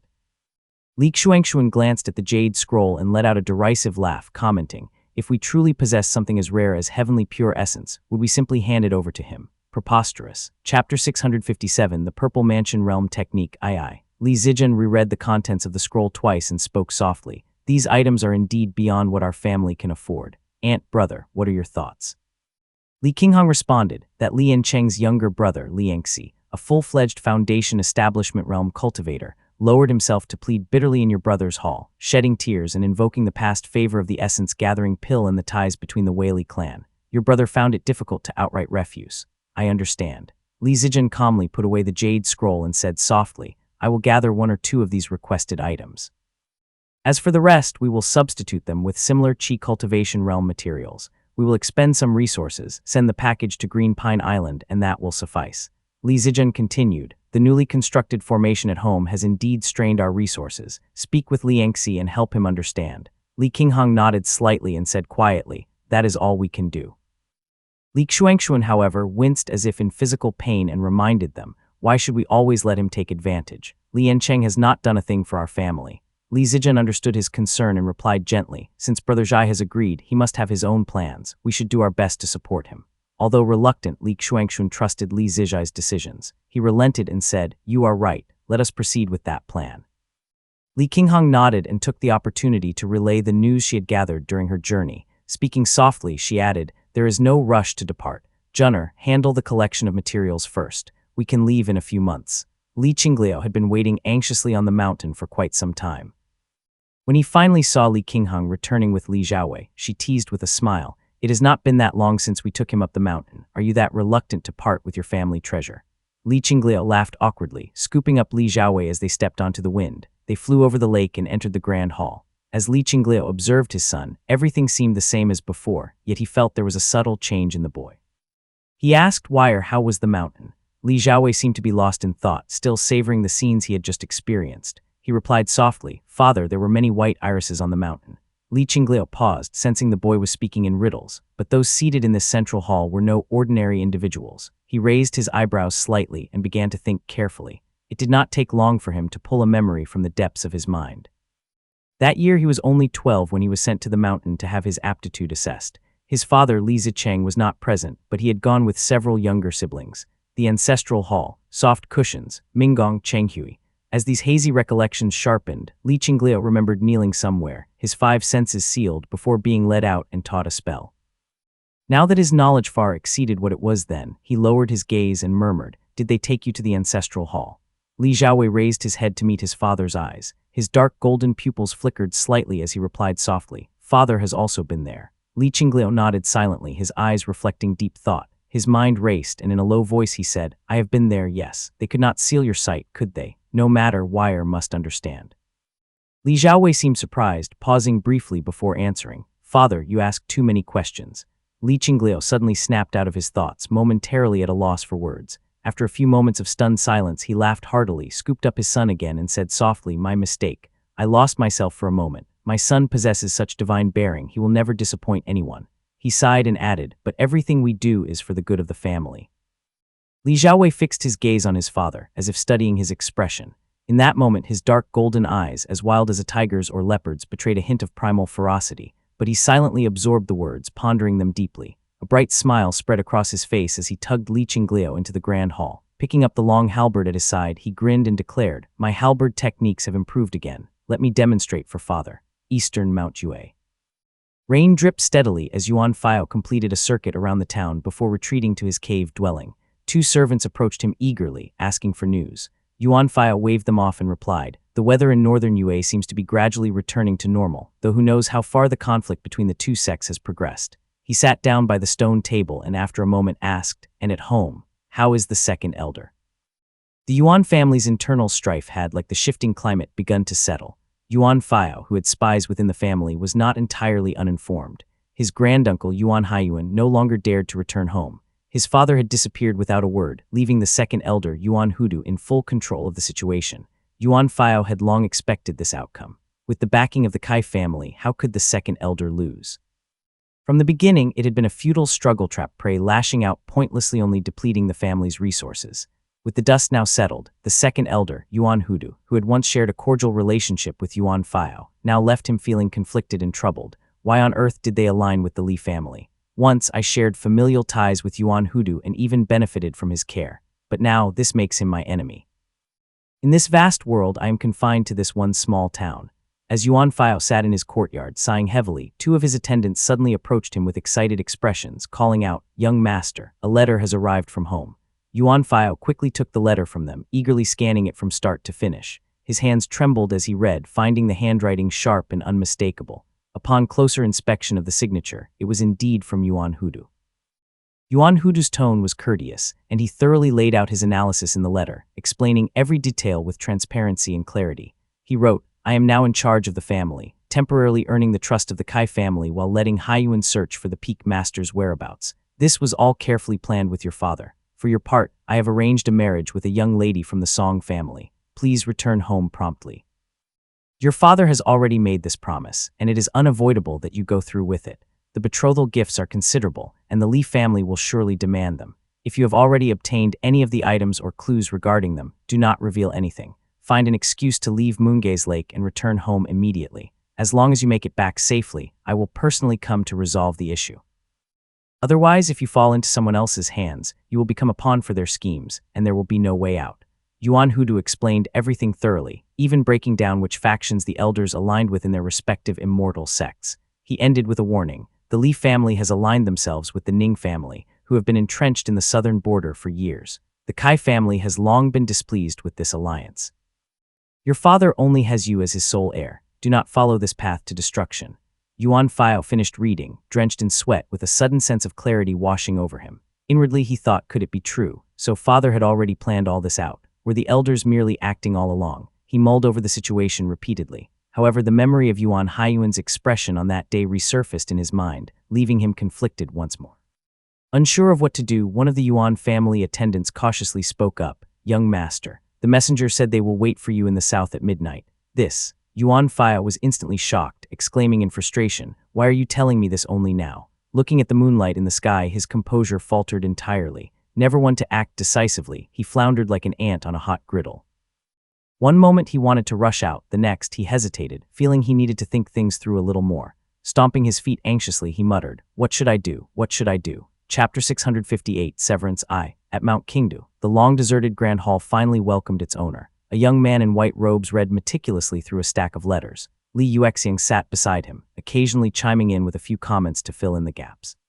Li Zijian had just broken through a critical stage. After spending a few days stabilizing his cultivation, he emerged from his cave dwelling to handle family affairs. He leafed through the letters and quickly obtained a comprehensive understanding of the household's current situation. His eyebrows lifted in surprise, and he muttered, Yuan Hudu. This man is something else. Based on the gathered intelligence, the Yuan family had stabilized itself under the leadership of the second elder, Yuan Hudu. This alone was not unusual. What truly caught everyone off guard was Yuan Hudu's approach. He had completely exonerated and reinstated the adversaries who had opposed him during the internal power struggle. Except for a few individuals who were injured during the conflict, the family had emerged virtually unscathed. How dare he? Li Zijian exclaimed, his tone laced with incredulity. While this move undeniably preserved the Yuan family's overall strength, it left an indelible stain on Yuan Hudu's claim to the position of family head. After all, even though he had wrested it from Yuan Haiyuan, the upper echelons of the family were hardly his loyal supporters. Failing to take advantage of such an opportunity to purge dissenters seemed tantamount to digging his own grave. Even with the backing of the Kai family, this decision felt overly audacious. The situation had unfolded beyond everyone's expectations. It was likely that not even Yuan Chengdan or Yuan Haiyuan had anticipated such a turn of events, let alone the surrounding families. After a series of internal conflicts, the Yuan family appeared outwardly unscathed, with only the disappearance of Yuan Haiyuan raising suspicions and fueling speculation. There's an 80 or even 90% chance that this was the Kai family's doing. Let's observe for now, Li Zijian remarked. His face betrayed a trace of doubt, as though he had arrived at some unpleasant conjecture. He fell silent, deep in thought. What did he say? Li Zijian asked. He said he aspired to be a diner at the table, carving out his share of the feast, rather than a mere hunting dog. But now it seems, even those who sit at the table are nothing more than chess pieces in the eyes of the Kai family. A marriage alliance means little in the grand scheme of things. Li Zijian responded, there is no such thing as diners carving a share of the feast. In the end, it comes down to whether or not one has reached the Purple Mansion realm, or if one can leverage a connection to Purple Mansion realm cultivator. Xianger, continue reading. Li Yuexiang nodded and continued explaining. She spoke at length about recent events and eventually mentioned Yuan Fao. Li Zijian listened for a while, frowning, then suddenly raised his hand to interrupt her. Have you observed closely? Is Yuan Fao truly unaware of everything? Did Yuan Haiyuan not send any loyal followers to keep an eye on him? No, he didn't, Li Yuexiang replied. She hesitated for a moment before adding, but it doesn't feel like complete ignorance. It's as if he knows fragments of the truth but is missing much of the bigger picture. Li Xuanxuan hesitated for a moment, and a hint of astonishment flashed across his face. Unable to hold back, he turned to Li Zijian and asked, I wasn't aware of his thoughts either. Yuan Chengdan not sending anyone to watch over this child is one thing, but even Yuan Haiyuan didn't assign a reliable person to oversee him. He left him to his own devices. He's just a half-grown boy. What could he possibly understand? Oh, Li Zijian's eyes fell to the paper before him and he wrote a few notes. After a brief moment, he spoke calmly. Yuan Chengdan trusted the wrong person and fell into the schemes of Yuan Haiyuan and Yuan Hudu. What? Li Yuexiang and Li Xuanxuan were both visibly shaken by this revelation. They fell silent, each lost in their own thoughts. Li Zijian seemed to have caught a thread of the bigger picture. He murmured, I fear Yuan Tuan is beyond saving as well. Before he could elaborate, a subordinate approached from the lower end of the hall, leaned in and whispered a few words into his ear. Li Zijian's expression darkened slightly. He asked, he left. Yes, my lord, the man replied. The young master claimed to be in secluded cultivation, but in truth, he slipped out of our territory late at night and headed south. Our people followed him for a while but didn't dare intervene and had to let him go. He's likely returned to the Yuan family. Li Xuanxuan naturally overheard the whispers and his face darkened with displeasure. How can he act so recklessly? He's not afraid of offending our family. Fortunately, this matter was privately agreed upon between the two families. Otherwise, if word got out, people might think he fled from the marriage arrangement. However, Li Zijian set the letter in his hand aside and leaned back against the wooden chair. His sharp eyebrows knitted slightly, and he pondered aloud. If you ask me, despite this Yuan brat offending our family, as long as Yuan Chengdun's death isn't confirmed, he will always have another way out. There's no guarantee that Yuan Haiyuan isn't betting on both sides and engaging in some clever schemes. Li Xuanxuan appeared confused as he sank into thought in an attempt to make sense of it. However, Li Zijian was seemingly indifferent. He sipped his tea leisurely and explained, just wait. If Yuan Haiyuan and Yuan Hudu are truly united, and if Yuan Chengdun trusted the wrong person, then Yuan Haiyuan will show up at our doorstep any moment now. Li Yuexiang, catching on, speculated quietly, could it be that the chaos in the Yuan family was intentional? But before her words could even fade away, a commotion erupted at the lower end of the hall. A jade court guard, clad in gleaming armor, stepped forward with a crisp clang of metal. Bowing respectfully, he announced, "My lord, Yuan Haiyuan from the Yuan family seeks an audience." Li Zijian chuckled, glancing at Li Xuanxuan. His voice turned cold as he remarked, as expected. The direct bloodline staged a grand show of infighting and sacrificed Yuan Chengdun and his son to protect the bigger picture. The Yuan family wants to sever all ties with us, with King Sui, and with Yuan Tuan just to become obedient lapdogs under the Kai family's banner. Despite the declining influence within the Azure Pond sect, the Yuan family had once been a significant power with considerable autonomy. They had thrived for many years when Yuan Licheng, a disciple of Kai Buzi, was still alive. But now that Yuan Licheng had passed away and Kai Buzi was missing, the Yuan family had become a battleground between two sects. It seemed inevitable that they would fall under the Kai family's control as a vassal. It seems Yuan Chengdun might have left someone behind or sent a letter to warn the boy, but Yuan Haiyuan intercepted everything. Li Zijian's eyes glimmered as he revealed his pristine white teeth in a sharp smile. How could the Kai family's dog possibly cozy up to the Xiao family's dog? Yet they must obey the Kai family's orders. They're aiming to loudly and clearly sever ties with every family. At the same time, they fear truly offending us, so they've sent Yuan Haiyuan as a mediator. What a calculation, what a plan. Li Xuanxuan had finally pieced everything together. He mulled over the matter and finally spoke in a hushed tone. You're saying, the Yuan family never intended to resist. They pledged allegiance to the Kai family long ago, and everything was just a show to gain the trust of others. Yuan Haiyuan and Yuan Hudu have been colluding from the start. Yuan Chengdun tried to do the right thing with good intentions, but Yuan Haiyuan twisted it into a move to humiliate our family and curry favor with those above. Li Zijian's eyes narrowed. That's more or less the case. Our family allied with the Ning and Xiao families, so the Yuan family, now serving as a lapdog, naturally cannot act as it once did. They've placed their bets on two fronts. The first is whether they can locate Yuan Tuan, and the second is whether they can drag our family into this mess. If these two matters can be resolved clearly, the Yuan family would obviously prefer independence. But if we refuse to get involved, the marriage arrangement becomes a convenient excuse to publicly sever ties with our family. Whether we agree or not, as long as word spreads that Yuan File fled the engagement, it will drive a wedge between the two families. Li Zijian's deductions came together swiftly and clearly. He concluded softly, the day Yuan Haiyuan came seeking granduncle's assistance and was denied was the day he decided to pledge loyalty to the Kai family. From that moment, Yuan Chengdun's letter would have never reached Yuan File. No matter what, Yuan File has now become the trigger for the rupture between the two families. Li Xuanxuan's face darkened with a mix of anger and sorrow. Yuan Haiyuan once met my second uncle. I thought the Yuan family would maintain a friendly relationship with us for generations. How could it come to this? Even if the situation forced their hand, there was no need to resort to such underhanded tactics. He began to rise, ready to confront the matter, but Li Zijian raised a hand to stop him. The younger man's calm demeanor contradicted the sharpness of his tone as he said, I'll handle him. Chapter 659, Severance II. Yuan Haiyuan looked disheveled and drained of energy as he entered, but he looked up as a strikingly handsome young man approached him. The youth's white robes were as pristine as freshly fallen snow, and Li Yuexiang stood quietly by his side. Yuan Haiyuan was stunned. He paused for a moment before tentatively speaking. I wonder if Taoist Xuanxuan might be available. You've come at an unfortunate time, senior, the young man replied with a faint smile. The elder is cultivating in seclusion. I am Li Zijun, and this is my younger sister, Yuexiang. Greetings, Senior Haiyuan. Yuan Haiyuan's eyes flickered briefly over Li Zijun's face. Something in the youth's expression struck him as even more challenging to deal with than Li Xuangshuan. He cleared his throat before rasping, another cultivator at the Foundation establishment realm. Your family truly produces talents in abundance. It's admirable. Li Zijun shook his head modestly and replied softly, You flatter me, Senior. May I ask the purpose of your visit today? Yuan Haiyuan's weathered face fell as his tone turned mournful. I am powerless on my own. The Yuan family has already fallen into my younger brother's hands. He has devoted himself entirely to the Kai family and turned us into their vassals. I fear he might disregard the bond between our families and do something foolish.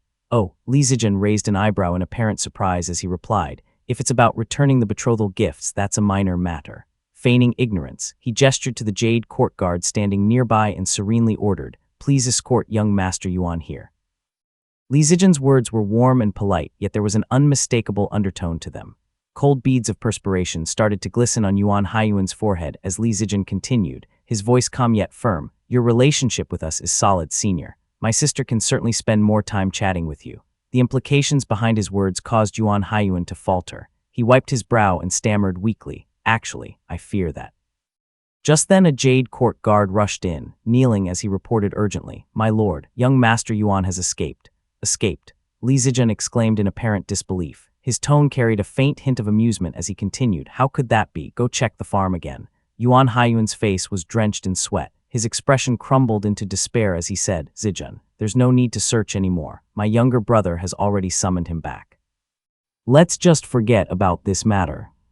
I can only apologize to Miss Yuexiang. Li Zijun's expression darkened instantly. He remained silent for several moments before finally replying icily, Senior, if you had no desire for this union, you could have just said so. Why go to such lengths to humiliate my family? Yuan Haiyuan's heart was swirling in turmoil as he struggled to lift his head and meet Li Zijun's eyes. For a fleeting moment, he seemed to glimpse the shadow of a middle-aged man in gray robes from years past. The memory of Li Tongya and his unfathomable presence surged back into his mind. He could no longer sit still, and his wooden chair suddenly began to feel like a precarious perch. He had seen several generations of the Li family, and though none had ever evoked the towering, unshakable presence of Li Tongya, Li Zijun now felt like a blade concealed in snow-piercingly sharp and unerringly perceptive. It felt as though his every calculation had been laid bare. Yuan Haiyuan could only sigh in misery. I have already lost control of my family. I have no power over my younger brother. I fear he will make a spectacle of this and sever all ties between our families. Yuexiang, I never thought it would come to this. The implication was clear. Yuan Haiyuan's brother intended to spread the rumor that Yuan Fao had fled because he regretted the betrothal, ensuring a complete and irreparable rupture between the Yuan and Li families. Yuan Haiyuan raised his tired, sorrowful face to look at Li Yuexiang, expecting to see anger or humiliation. Instead, he was met with a calm, smiling countenance. Her almond-shaped eyes blinked softly and her voice was as gentle as a spring breeze as she replied, It's fine, Senior, I'm fine. Despite her seemingly serene tone, Yuan Haiyuan felt a shiver run down his spine. It was like he could hear the distant echo of a sword's cold hum.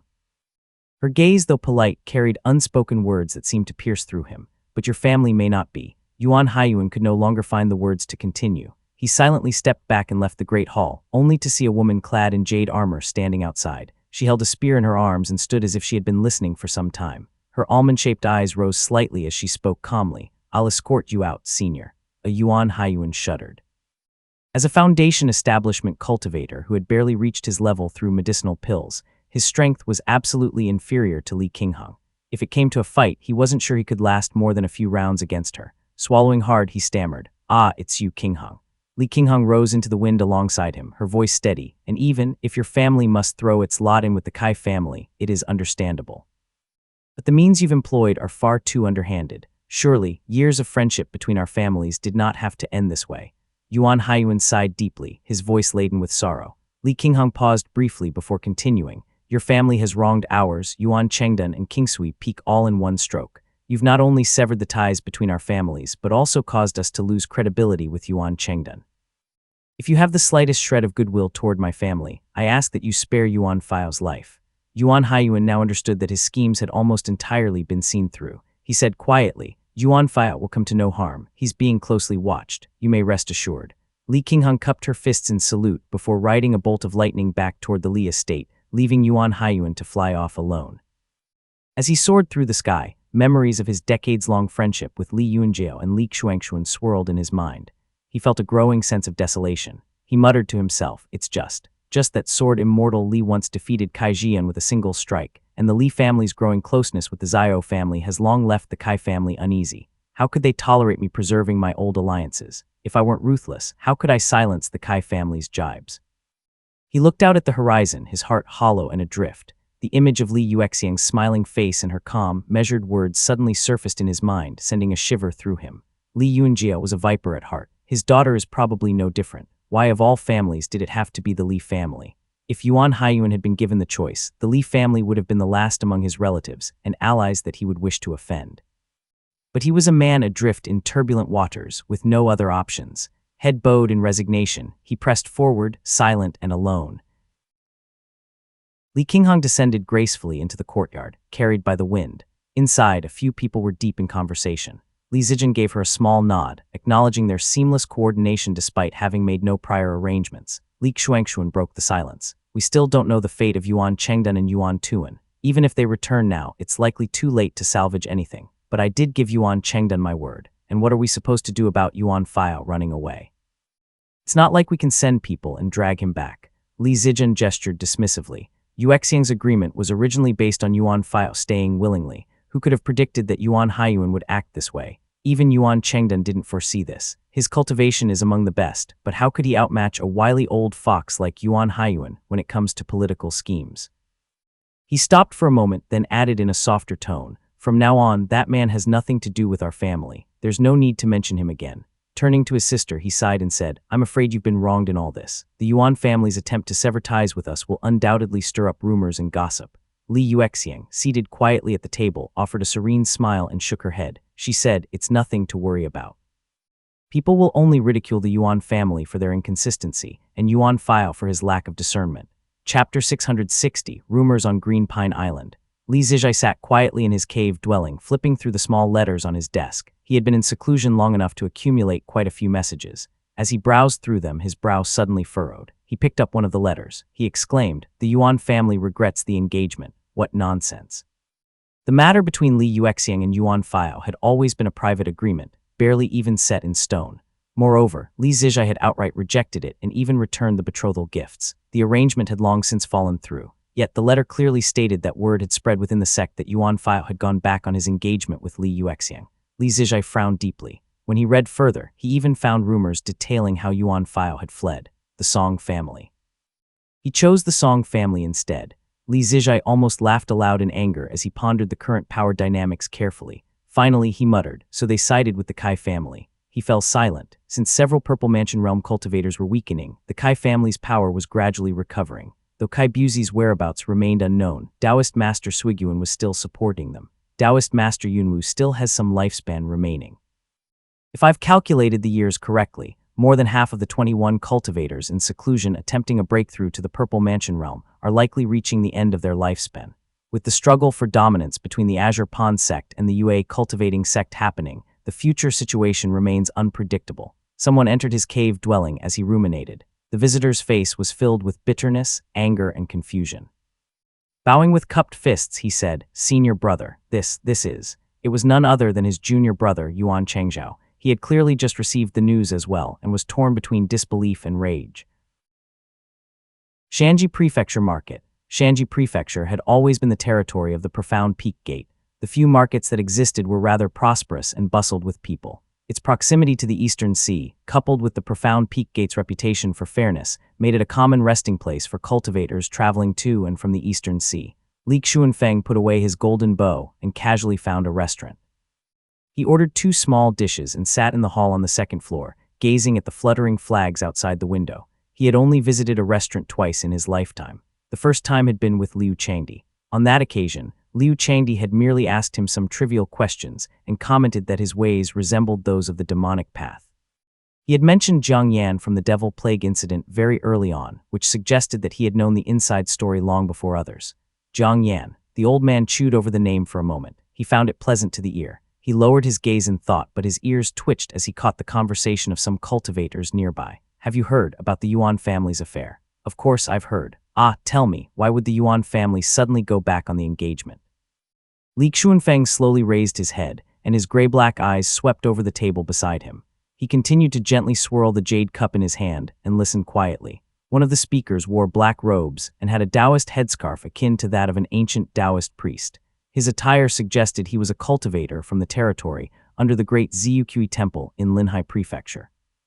The black-robed man spoke first. I heard that the young lady from the Li family is an orphan and at the Foundation establishment realm. Who knows how many spirit items she inherited? That young Master Yuan must be out of his mind to abandon her and marry that woman from the lowly Song family. The other man was dressed in white robes. It was unclear which sect he belonged to. He tapped his jade chopsticks lightly and spoke in a serious tone. What do you know? The woman from the Song family is his childhood sweetheart. They grew up together. How could he abandon her so easily? I think his actions reflect a rather commendable character. He'll only regret it, said the black-robed man, putting on a stern face, but before he could continue, a sharp cracking sound rang out like the shattering of a silver bottle. He turned his head to look, only to find that a cultivator at the neighboring table had crushed a spirit cup into fine powder. Greenish shards scattered everywhere. The man's hair was more than half white, yet his physique was robust, and his features were sharp and weathered. With his black gold armor, he resembled a seasoned general who had fought for many years. His eyes were filled with coldness as he turned to look over at them. The black-robed man felt a surge of doubt in his heart. He swept his spiritual sense over the man and was immediately struck with terror. A Foundation establishment realm cultivator.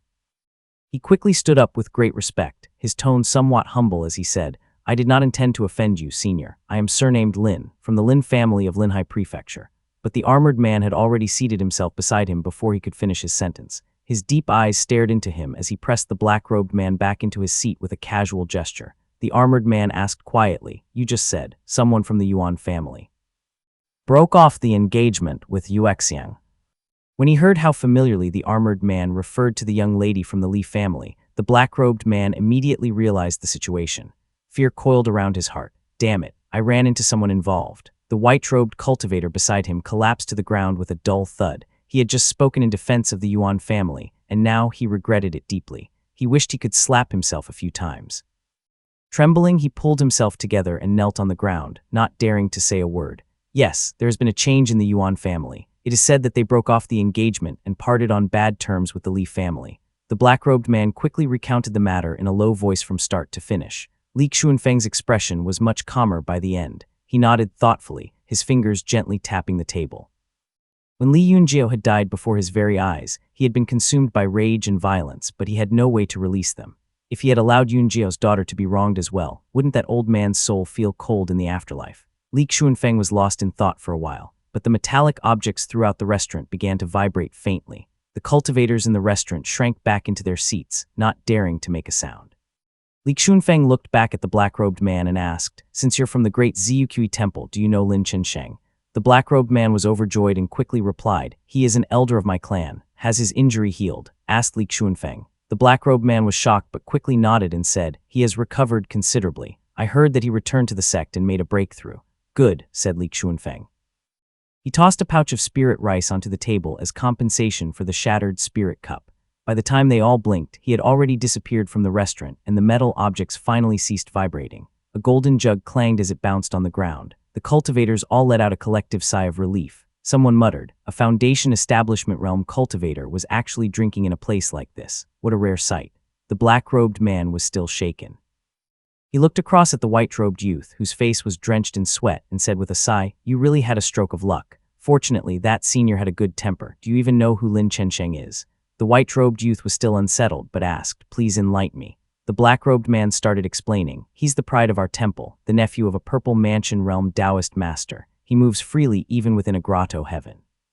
If that senior knew his name and even inquired about his injuries, it's likely they ventured into the grotto heaven together. A figure like that is no ordinary Foundation establishment realm cultivator. He could probably reduce you to ashes with a breath. Both of them let out another breath of relief. The white-robed youth felt like he had narrowly escaped death. There's truth in the saying that disaster comes from the mouth. I've learned my lesson now. I'm lucky to be alive.